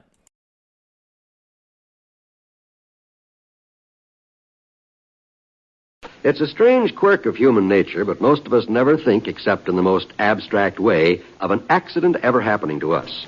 It's always the other fellow who's involved. But nevertheless, accidents go right on happening at an ever-increasing, alarming rate. And it can't always be happening only to the other fellow. For instance, 1 out of 5 families will have a traffic accident this year. Think of that. And how can you be sure you won't be that one? Well, there's one way of piling up some percentages in your favor. A few simple precautions will guarantee better accident odds for your family. For one thing, remember it's not always easy to stop quickly in wet weather. Drive so that you can stop when and if you want to. And always drive with a clean, clear windshield. There are a great many safety precautions, and for the most part, it's simply a matter of applying common sense to driving. Just remember to drive as if your life depended on it, because it does. Thank you for tuning in and joining us here with Classic Radio Theater. We're listening to episodes of The Mysterious Traveler and Beyond Tomorrow, as originally broadcast on Tuesday, April 11th, 1950, in the newspapers of that Tuesday, 74 years ago. Here's some of the headlines. Harry Bridges, CIO Longshore boss, sentenced yesterday to 5 years imprisonment for perjury and conspiracy because he lied to conceal the fact he was a communist. The Australian Board West Coast Union leader ordered into immediate custody, but when $25,000 was set, it was supplied. 2 union aides who testified at his 1945 citizenship hearing and were convicted with Bridges of conspiring to commit perjury were each sentenced to 2 years imprisonment. Owen Lattimore demanded last night that Senate investigators hear in public the testimony of a mystery witness who Senator McCarthy says will swear that Lattimore is or was a member of the Communist Party. Lattimore also asked permission to cross-examine the witness through his attorneys. On Capitol Hill, there was speculation that the witness whose name McCarthy supplied the committee yesterday is Louis F. Bundes, former managing editor of the Communist Daily Worker. He renounced the party and is now on the faculty at Fordham University. George Bernard Shaw would rather spur the rod at all times and said whippings are only inflicted at the whip holder's pleasure. Shaw jumped into the English debate over flogging of prisoners and said it might stop some criminals, but so would boiling in oil. Whipping, he said, doesn't make a better man of the victim. General Ira C. Eaker told the Commonwealth Club of America in San Francisco that the U.S. must realize its danger and prepare to fight a war our way, not theirs, in Russia with bombs, not in Turkey or Iran on the ground. He said Russia leadership is able, well-trained, it is ruthless, it is not communist, it is a dictatorship. Michigan's Republican Senator Ferguson said in Washington Saturday a top-heavy support was promised for a bill to control communists, but he said he expects administration leaders to try to block action on it. Majority Leader Lucas of Illinois retorted, Ferguson is just talking politics. The anti-communist bill would require Reds and Red Front organizations to register. An authoritative Tel Aviv source said Saturday President Chaim Weizmann is considering a personal appeal to President Truman to permit the export of U.S. arms to Israel. The informant said Weizmann might seek Truman's intervention in view of what is regarded in Tel Aviv as the State Department's lukewarm attitude toward an Israeli request for supplies to match the rearmament of Arab nations. An excited motorist in Elizabeth, New Jersey, called police to say a man had just gone over the side of the Gaithal's Bridge.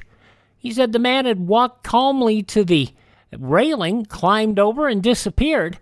It's 150 feet to the water of the Arthur Key between Staten Island and Elizabeth. Police rescue crews converged on the scene on the double and peered over the bridge railing, and there was a slightly startled man dangling just below the railing. Sure, he said he'd gone over the railing. Do it every day. I'm the welder.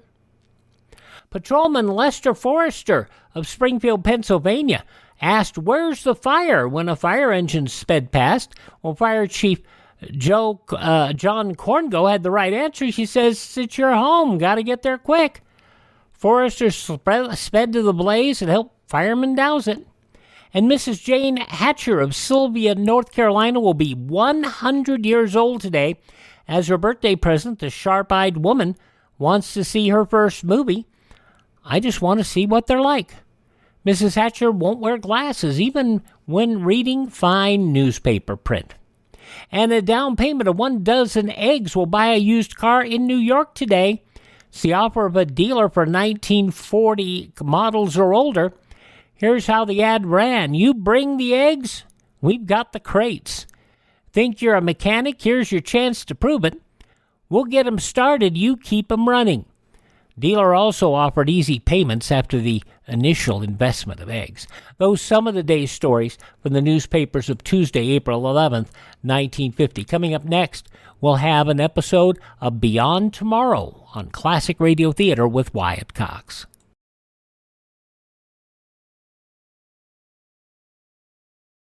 Folks, this is Riley, alias William Bendix. I'd like to talk to you about something very important to all of us. You know what traffic accidents are.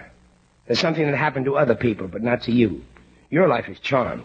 When you sit behind the wheel of your car, nothing can harm you. Nothing can touch you. It's impossible that you could be the victim of a traffic smash-up.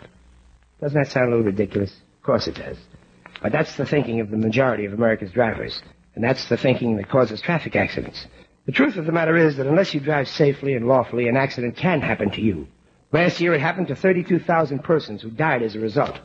It happened to more than 1 million others. They were the lucky ones. They were only injured. In every single case, the National Safety Council reports that at least one traffic law was violated. So when you drive your car, remember that your only guarantee of safety is lawful driving. Obey the traffic regulations and drive carefully. The care you take may save a life, and that life may be your own.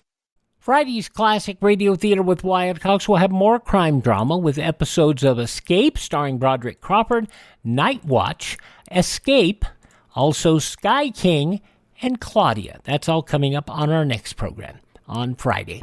But right now, let's continue this salute to the things that took place on this date 74 years ago, April 11th, 1950. And the program Beyond Tomorrow, a CBS production from Tuesday, April 11th, 1950, 74 years ago today. Now for tonight's story. Let's go Beyond Tomorrow.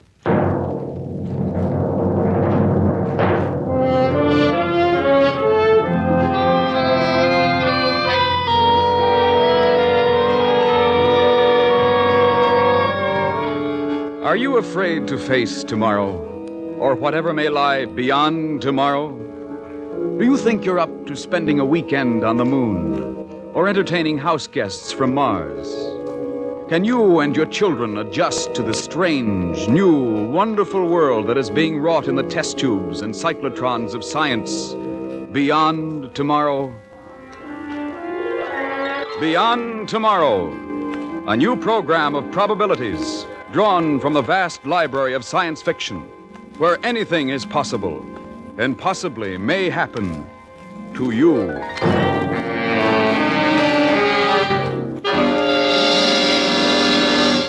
Tonight, based on a famous story by Theodore Sturgeon and adapted by Draper Lewis, a tale about a man accused of murder in a small western town who insists it was not murder, but something really much worse. All right.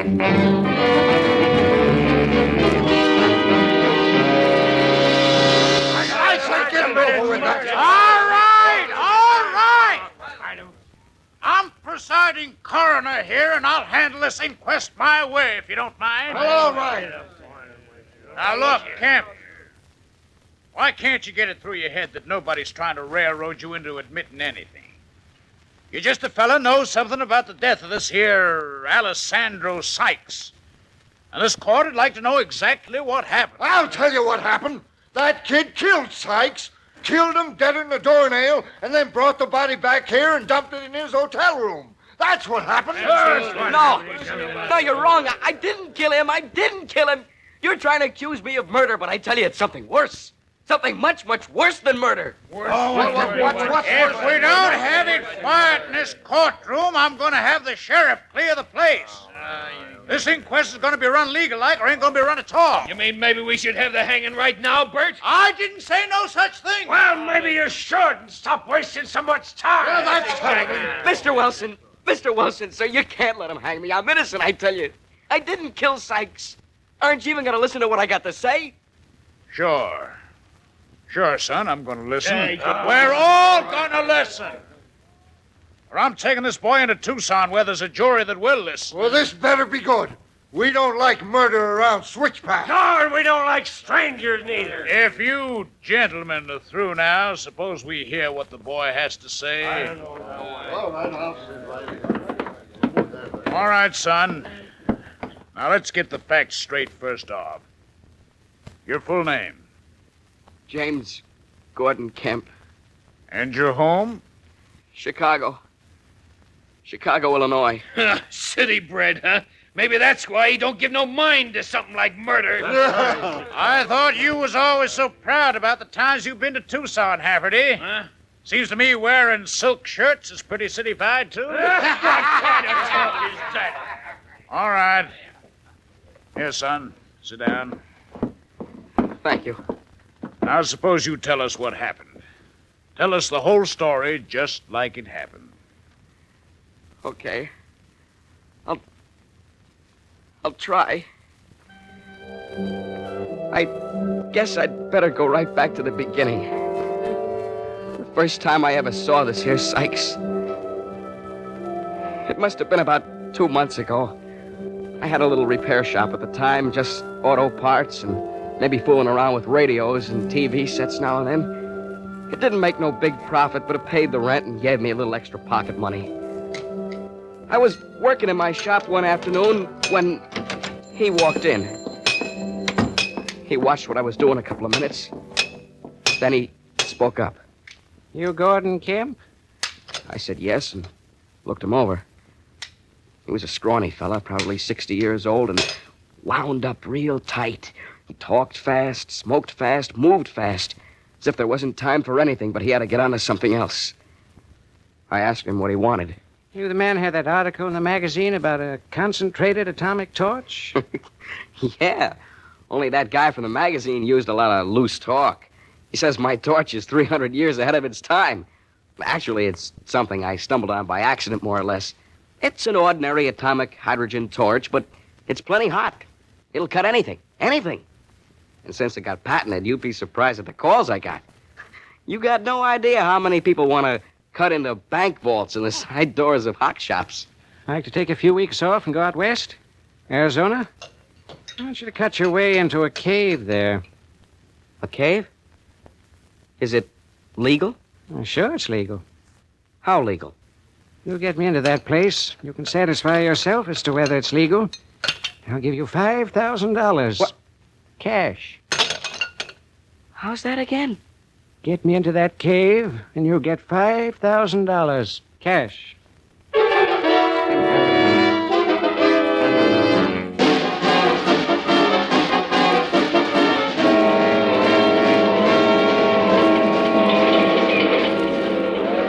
How come you happen to run across this here cave, Professor Sykes? Didn't anyone else in Switchpath ever spot it? Yeah, from what I can gather, there must have been a shifting of rock.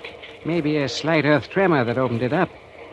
At the time I was fresh out of college, spending all my time digging for Indian ruins. I found it at the bottom of a deep cleft. A small, dark room, all rock walls. It was rock that was very old. A couple of 100,000 years. Maybe 500,000. 500,000? It wasn't the rock that got me so excited. It wasn't the rock and it wasn't the cave. It was the machinery in the cave. Machinery that must have been put there before there were any human beings on Earth. Oh, not just a minute, Professor. Now, look, I don't care whether you believe me or not. I know what I'm talking about. Those machines were installed in that cave room back when there wasn't a single living creature of any sort. But that doesn't make sense. If there are machines, then some human beings must have made them. Some human beings must have hauled them into the cave and assembled them. Only you say there weren't any human beings on Earth. Maybe not on Earth, Kemp. But there are human beings someplace else. At least, beings. Who knows whether they're human or not? Wow. That's a nice, pleasant thought. Yes. I thought so, too, at the time. I've gotten used to it now. I got used to it during all the days and nights I stayed in that room and studied that machinery. What kind of machinery was it? Well, I finally figured out that one of them was some sort of a radio transmitter. Now, get this. Here's a machine with an antenna on top of it, just like a microwave job. Beside it is another machine. The second machine is shaped like a dumbbell standing on one end. Top of it is sort of a covered hopper. At the waist of the machine are two big spools with a wire running between them made out of some alloy that was never seen before on this Earth. Were they running? One was running, making a slight humming sound. The dumbbell machine was running, and that's what gave me a clue to what it was. That machine is a recorder. And that automatically makes the other machine a transmitter. A recorder? What kind of a recorder? It records the physical being of the entire Earth. Every earthquake, every continental shift, weather cycles, every hurricane and volcano eruption and landslide. Now here, take a look at this. Piece of wire, huh? About 35 gauge. Plenty tough. Yes. I cut it off the recording machine. Kemp, my boy, it took a long time, a lot of years out of my life. I finally got it decoded. I can read that wire. You've no idea in what detail that piece of wire records, second by second, minute by minute, day by day, through the years, through the centuries. When I start my decoding, I'll be able to prove things which until now have only been guessed, only whispered about in the history books of the world. I'll be able to give the exact time and date when the Red Sea parted for the fleeing Israelites. You want to know what happened to the Spanish Armada? I have it all here. What about the last days of Pompeii? I have it, son. I have it. And I'm going to give it to the world. Me, Alessandro Sykes, will give it to humanity complete and provable, and history will be reckoned from the day I speak.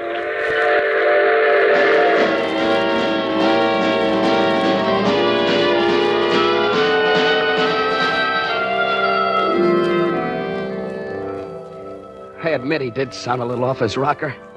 And if I had any sense, I would have gotten off that train and gone back to Chicago. But he was such a nice little guy. As nice a little character as you'd ever want to meet. And he figured he had something big in that cave. I'm not going to listen to Yes, I tell you, something important enough that he'd been living with it, thinking about it, working on it day in and day out for 30 years or more. You can't let that kind of a guy down. All of us here knew Sykes pretty well, Camp.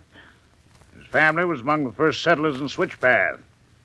Came in on a wagon train just before the rush in 49. We knew he spent a lot of time digging around in the desert, but we never heard about no cave. It's 30 miles or so to the east of town. You pass a big rock formation. It's shaped like a crescent. The cave's a little further I've been out by Crescent Rock more times than I can count, and I never see no cave. But you wouldn't see it if you didn't climb into the cleft. Something happened out there just about 2 years ago. Ground was hot for miles around. All the grass shriveled up and died. Nothing's grown there since. Yeah, besides, if Sykes had found a cave, he certainly would have told somebody here in town. Ain't like he was an outsider, if you know what I mean. Well, sure. That cave was there. It's not there now, but it was there, and I was in it. Sykes didn't tell anyone else about it because he knew no one would believe him. He wanted to get his proof first. And what makes you think we believe you, Kemp? This is the truth, I'm telling you. This is how it happened. And you still haven't told us about the killing yet. No, how about that? I said this inquest was going to be run legal now, I boys. say we're wasting a lot of time. The whole story smells to high heaven, and you know it. I ain't passing judgment one way or the other till I hear what the boy has to say. The idea? And I still mean what I said about having the court clear. All right. Now go on, Kemp.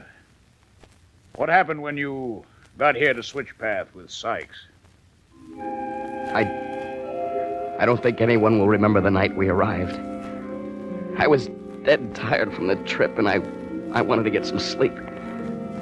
But the professor was all for getting out of town as quick as possible. He didn't want to answer any questions. So we piled all the stuff into his rattly old car and started for Crescent Rock. It was plenty spooky driving across the desert at night. It was a cold wind that kicked up the dust, and you breathed dust, bit into it. The old man kept peering straight ahead. And every now and then he'd change the direction. Swing a little to the right, son. It's an old castle trail. We follow it for 5 miles or so. He knew the way perfect. It's Crescent Rock way up there ahead. Just keep it head on. We didn't detour or backtrack once. It's another 10 miles now. Distance is pretty tricky out here. Things look closer than they really are. And then, just as it began to get near dawn, the sky was all smoky and you could start seeing the scrub weeds and cactus growing around the trail. Sykes grabbed my arm and said... Well, pull up here, son. Walk the rest of the way to the cave. I don't want anybody snooping around while we're down there with those machines. I don't want anyone to know a thing until I'm ready to tell them.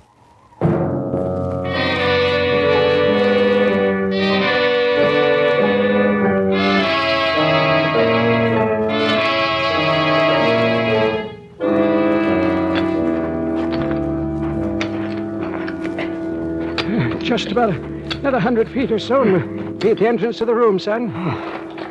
Boy, I never knew how much this torch weighed till I had it strapped on my back. Sure I can't give you a hand with it? No, it's okay, Professor. Don't worry. Over there, that's all that's left of the place where I used to camp at night. I was afraid to sleep in the room, afraid to sleep outside the cleft. I used to make a fire and bed down on the rock. Can't say I'd enjoy that over a long period of time. You can get used to anything if it's important enough. I got used to the dark, the sound of little animals scurrying around, the damp, the smell. Wait, huh?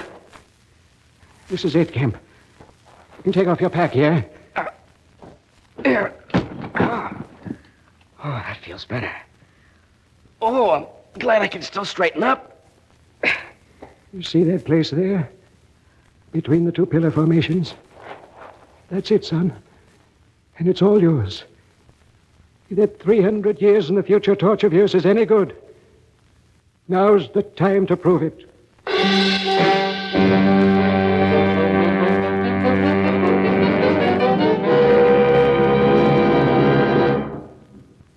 In just 30 seconds, we will return you to Theodore Sturgeon's famous science fiction story, The Incident at Switchpath. Meanwhile, a memo on a matter of importance to you and your family. Did you know that nearly a third of all motor accident victims are killed in collisions between motor vehicles and pedestrians? Just because the road looks smooth, clear, and flat in front of you, don't put your foot down on the accelerator. A child may ride a bicycle out of a side road. A young couple may step off the curb, and death strikes suddenly. Drive carefully. Drive with your mind as well as your body. And now, back to our story.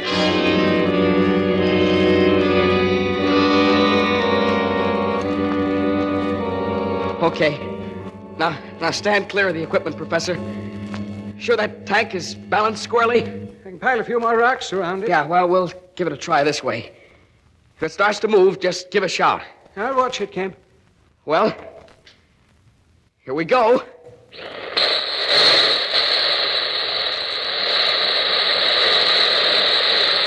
How long do you think it'll take, Kemp?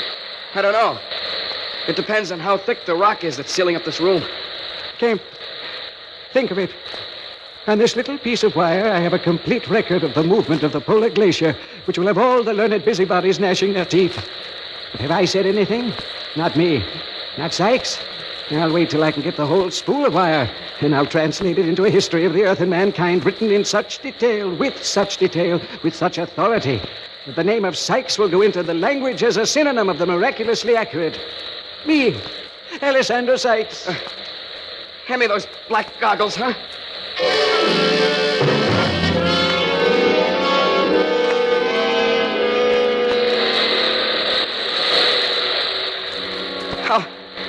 How long have we been at it now, Professor? Almost 3 hours, son. You better let me spell you. No, I'll take a breather when I need one. This torch is too heavy for you to handle. By the way, whatever happened to the entrance you used before? How come we have to burn our way in like this? That, my boy, is an unforeseen quality of the machines. For some reason, they closed themselves up. In a way, I'm glad they did. I was unable to get back in. I was forced to concentrate on my sample. If it hadn't been for that, I doubt I would ever have cracked the code. Whoever left these machines here, or how they operate, we may never know. It would be interesting to find out. But the important thing now is to get into that room and get that spool of wire. That's all that matters, son. That's all that matters.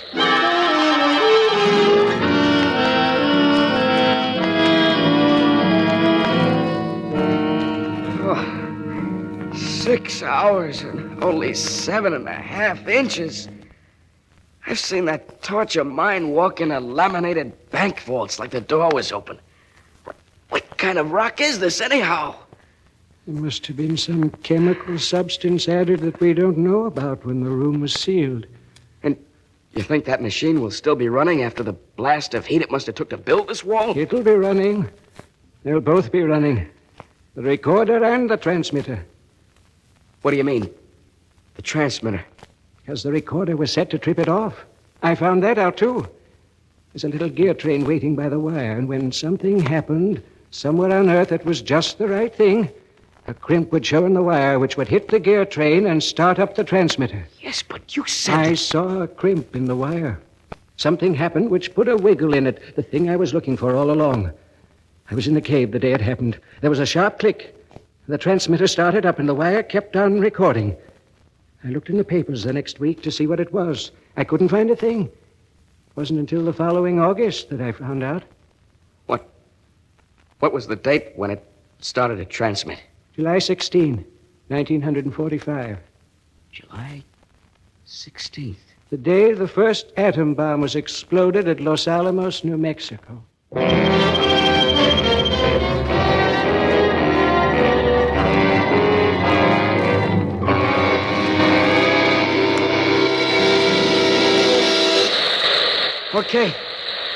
Okay, Professor. Hold the light a little higher. This should do it now.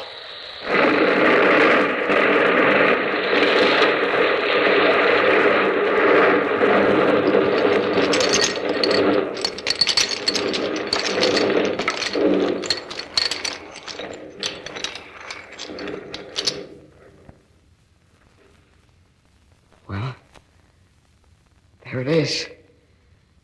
I'll have to wait a minute or so while those edges cool. 30 years' work. 30 years, Kemp. Professor, who do you think's on the receiving end of that transmitter? I don't know. I'm only sure whoever he is, or they are, they're not any place on this earth. That's why I've been so anxious to get into the room. Well, we'll throw that canvas over the edges just to be safe. Now, you take the big flashlight and I'll bring the lamp. We can remove the spool of wire and then destroy the machines. It won't be any good to anyone else once the recording device is disconnected. The light, Kemp. Bring in the light quickly. Yeah. Quickly. Yeah, I'm right behind you, Professor. Oh, brother. You weren't kidding about that machinery, were you? They're beautiful, aren't they, Kemp? I've never seen anything that looks like that transmitter. And the recorder, Kemp. Come closer. examine the recorder. Listen to it humming, Kemp. I knew it would be humming. It's recording everything that's happening to the Earth, the whole Earth. Will we stand here and listen to it humming? Professor, maybe we better get the wire and get out of here. This place gives me the willies. Don't be frightened, son. Machines can't hurt you. It's not the machines. I just don't like this place. Let me hold the flashlight and you disconnect the spool. There should be a catch lever of some sort which frees it. Something like a movie camera or one of those old-fashioned wire recorders. Yeah, well, maybe I can find it, Professor. I've worked with these things. No, and I know... No, I can find it. Just let me alone. You forget that I've been... Oh, Kemp. What's the matter, Professor? Kemp, the reel is empty. Look. There's only 8 inches of wire on it. Only 8 inches, Kemp. It was almost full before the cave was seen. But that's impossible. No one could get through that rock. No one, I tell you. The reel's been refilled. That's what's happened. It's been refilled. Kemp, they've been here. Who's been here, Professor? That's what the transmitter was for, Kemp. Tell them when the first atomic power was used on Earth. The recorder tripped the transmitter. It sent out a signal. They answered it and came here and changed the reel. It's the beginning of a new era as far as they're concerned. Sykes, who are you talking about? Who are they? What do you mean? I don't know. But they've been here. And I've lost 30 years' work. 30 years of my life completely gone, disappeared. Professor, you gotta pull yourself together and we gotta get out of here. I don't like this at all. Get out? Why get out? Damage has been done now. The reel's gone. I don't like the way that thing hums. Sounds like it's just sitting there, waiting and... Professor, the crimp. It hit another crimp in the wire. The transmitter started again. Doesn't matter now. Nothing matters now. Nothing. Come on and grab that light. I've had enough of this place. No, I'm going to stay here. You're not staying in this cave. You're coming with me if I have to carry you. No, let me alone. Come on. I'm staying here, Kemp. Kemp, let go of me. No. Let go. Professor, watch out for that recorder. Professor. My hands. Sykes, are you all right? My hands. Burn my hands. It's so hot. Yes. Both, Professor. You're getting hotter every second. Come on. We gotta move. Something tells me this place is gonna blow sky high. Yes. Put your arm across my shoulder. I'll guide you out through the cleft. Air school. 30 years' work. Stop talking and walk, Professor. We're getting out of here and fast.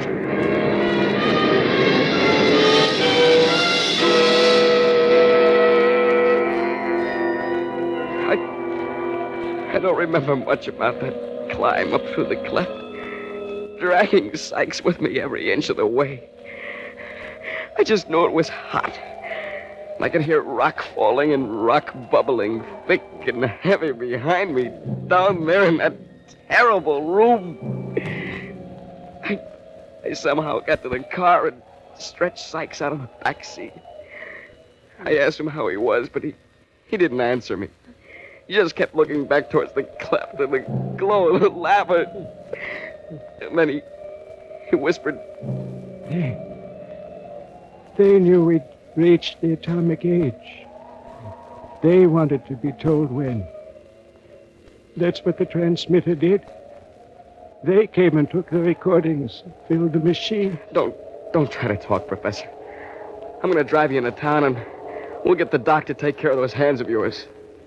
They sealed off the room with something they thought only controlled atomic power could break into. This time the recorder was triggered to that power. Your torch did it, Kemp. That 300 years in the future torch, that did it. They think we have atomic power. They'll come back, Kemp. Who, Professor? Who? I don't know. I don't know whether they're friends or enemies or where they are. There'd be only one reason why some creature would want to know a thing like that. That's so they could stop us. Oh, no, Professor. We're not going to be stopped now. Like the papers say, we're in the atomic age if it kills us. Yeah. But we're in for keeps. Why, humanity would have to be killed off before to get out of this atomic age. I know that, Kemp. I know. That's what I mean. Oh, Kemp. Kemp, what have we done? What have we done? Professor? Professor Sykes?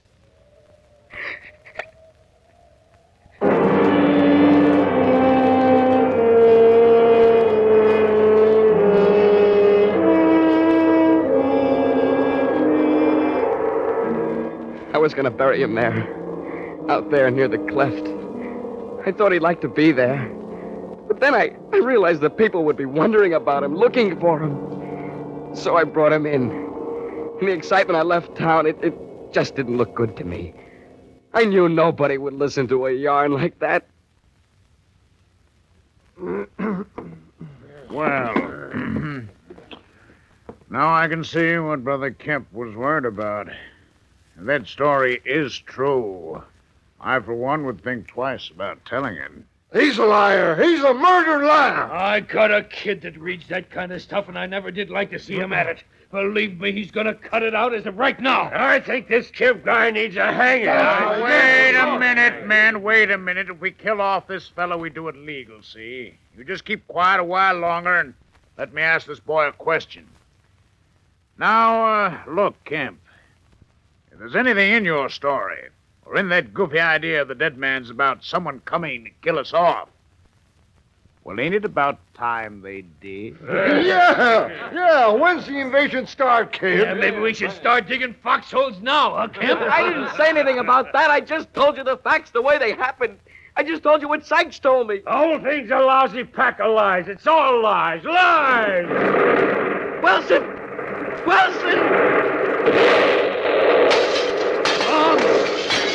That was a bomb! Kid Wilson, look! There! In the sky! Look! Ships! Ships! The sky is full of ships!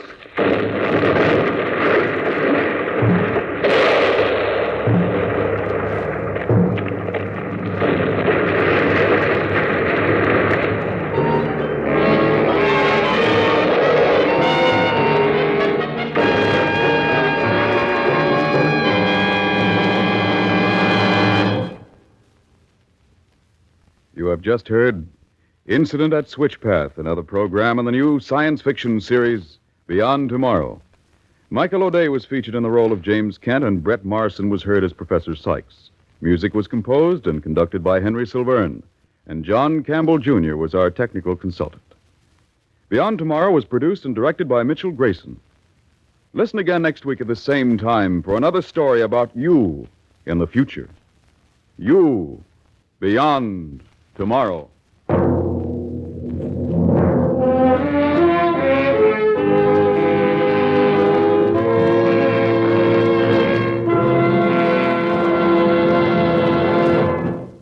From 74 years ago, April 11th, 1950, Beyond Tomorrow. Coming up next, Superman.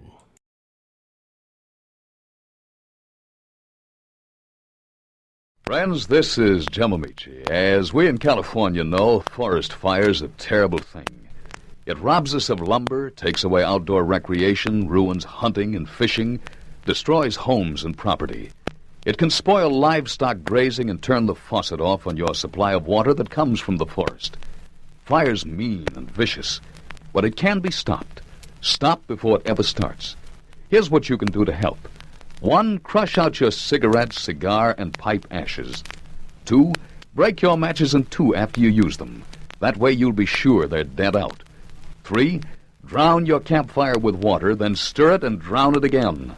4, find out all you can about your local and state laws before you use fire outdoors. Please be careful, folks. It's up to us to keep the forest green and productive. Let's all remember what Smokey Bear says. Only you can prevent forest fires. All right, we wrap up this edition of Classic Radio Theater on this Thursday with Wyatt Cox. We want to remind you tomorrow, Suspense, Night Watch, Escape, Sky King, and Claudia. But right now, another episode of Superman, starring Bud Collyer and Jackie Kelk as Jimmy Olsen. This episode 83 years ago, April 11th, 1941, the continuing story of the last of the clipper ships. Presenting the transcription feature, Superman. Guys, look! It's a plane! It's a plane! It's Superman! And now, Superman, strange visitor from the planet Krypton, who came to Earth with powers and abilities far beyond those of mortal men, and who, disguised as Clark Kent, star reporter for a great metropolitan newspaper, fights a never-ending battle against crime and injustice. Bound on a round-the-world cruise, the Clara M., last of the old clipper ships, slipped silently southward through a heavy fog with Clark Kent and Jimmy Olsen aboard. In our last episode, we heard how Kent and Jimmy solved the mystery of the Whistler when they discovered the strange, unearthly whistling was caused by the wind striking a set of wooden pipes concealed in the carved figurehead of the old ship. Shortly after this, they overheard a conversation between Teak Barnaby, peg-legged master of the Clara M., and the stowaway boy, Pug Flanagan. This conversation convinced them that a piece of oiled silk found in the secret compartment where Pug Flanagan had been hiding was of great value. As our story continues today, we find Kent and Jimmy huddled over a table in Kent's cabin, feverishly trying to discover the secret contained in the piece of oiled silk. Listen.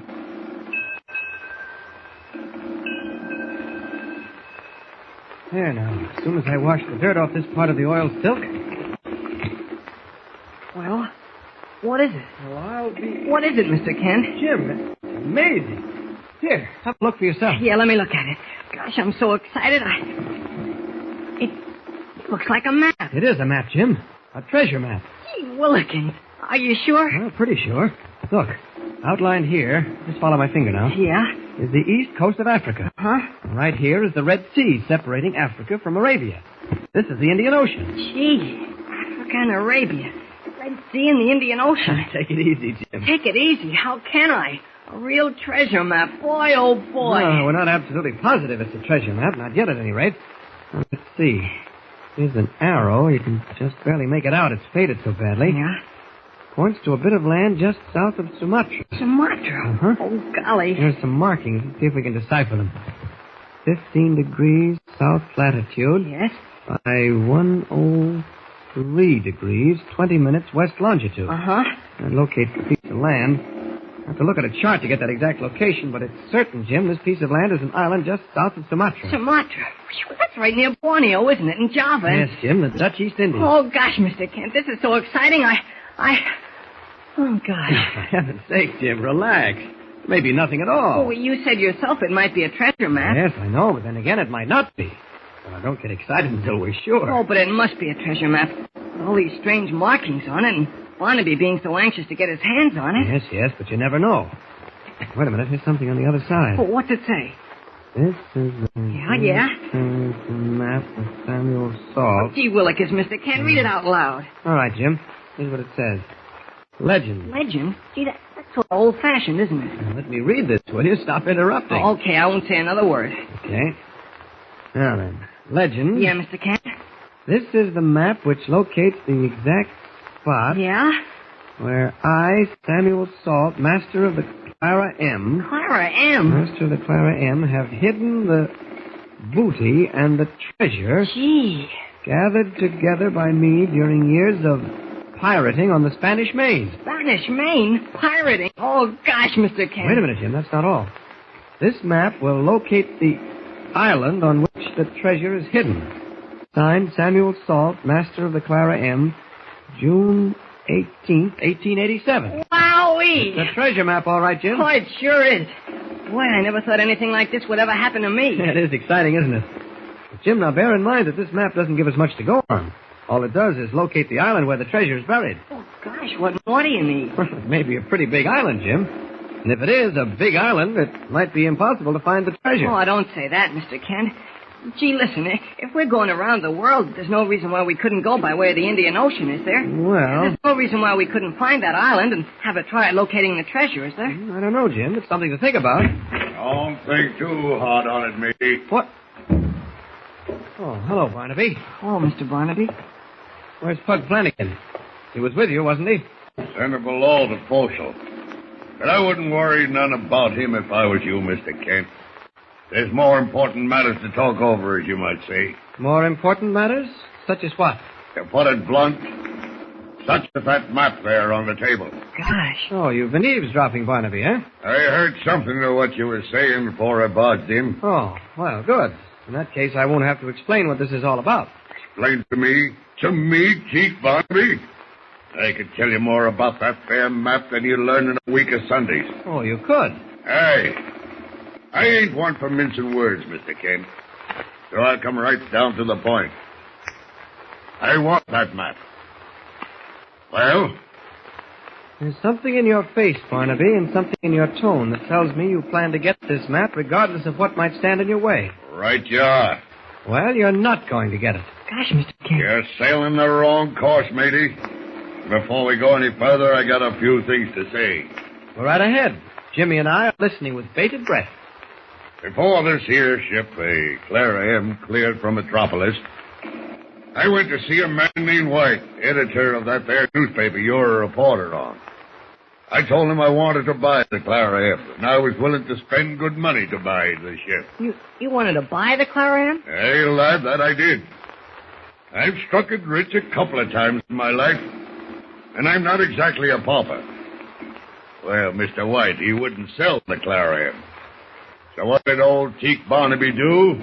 He signed aboard her as first mate. Aye, and signed on the crew along with him, paying them out of his own pocket. Now, what would be old Teak Barnaby's reason for doing such a thing, eh? I've a vague idea. Well, let me make it clear to you. I knew that map was aboard this here ship. I didn't know where, but I knew it was on board. That's why I wanted to buy the old tub. Not because I'm in love with her lines or the fit of her rigging. You follow me? Perfectly. Now you want the map. Right, matey. And I aim to get it no matter what. So you'd best hand it over quiet-like. Aren't you taking a lot for granted, Barnaby? You hardly think I'm going to hand this map over to you just for the asking. I ain't exactly asking, I'm telling. With this? He's got a knife. Right, lad. Old Teak Barnaby's got a knife. Remember how I showed you a trick with this self-same knife? Yes, I remember. Good. Now, this is how it goes, Mr. Kent. The crew is in my pay. Anything happens to you and the lad here can always be explained away. Now, I'm going to ask you once more to hand over that map. Your answer has got to be yes or no. If you say yes, well, it'll go easy with you. If you say no, it'll go hard. Mr. Kent. And I ain't gonna do no talking about it. Now then, I want that map. Is the answer yes or is the answer no? That's right, Mr. King. Think it over. Because old Teak Barnaby ain't fooling. Well, what is it? Yes or no? Don't give it to him, Mr. Kent. He's a thief and a coward. He wouldn't dare use that knife. Oh, wouldn't I? We'll see. This knife, Kent, is pressed against your stomach. Whether you live or not depends on your answer. What's the matter? Lost your tongue? All right, then, you're asking for it? Yes. The answer's yes, Barnaby. Here's the map. You're a smart man, Mr. Kent. Now, come along, both of you. The crew's waiting. Come along, lad. All right, I'm coming. I never thought you were a coward, Mr. Kent.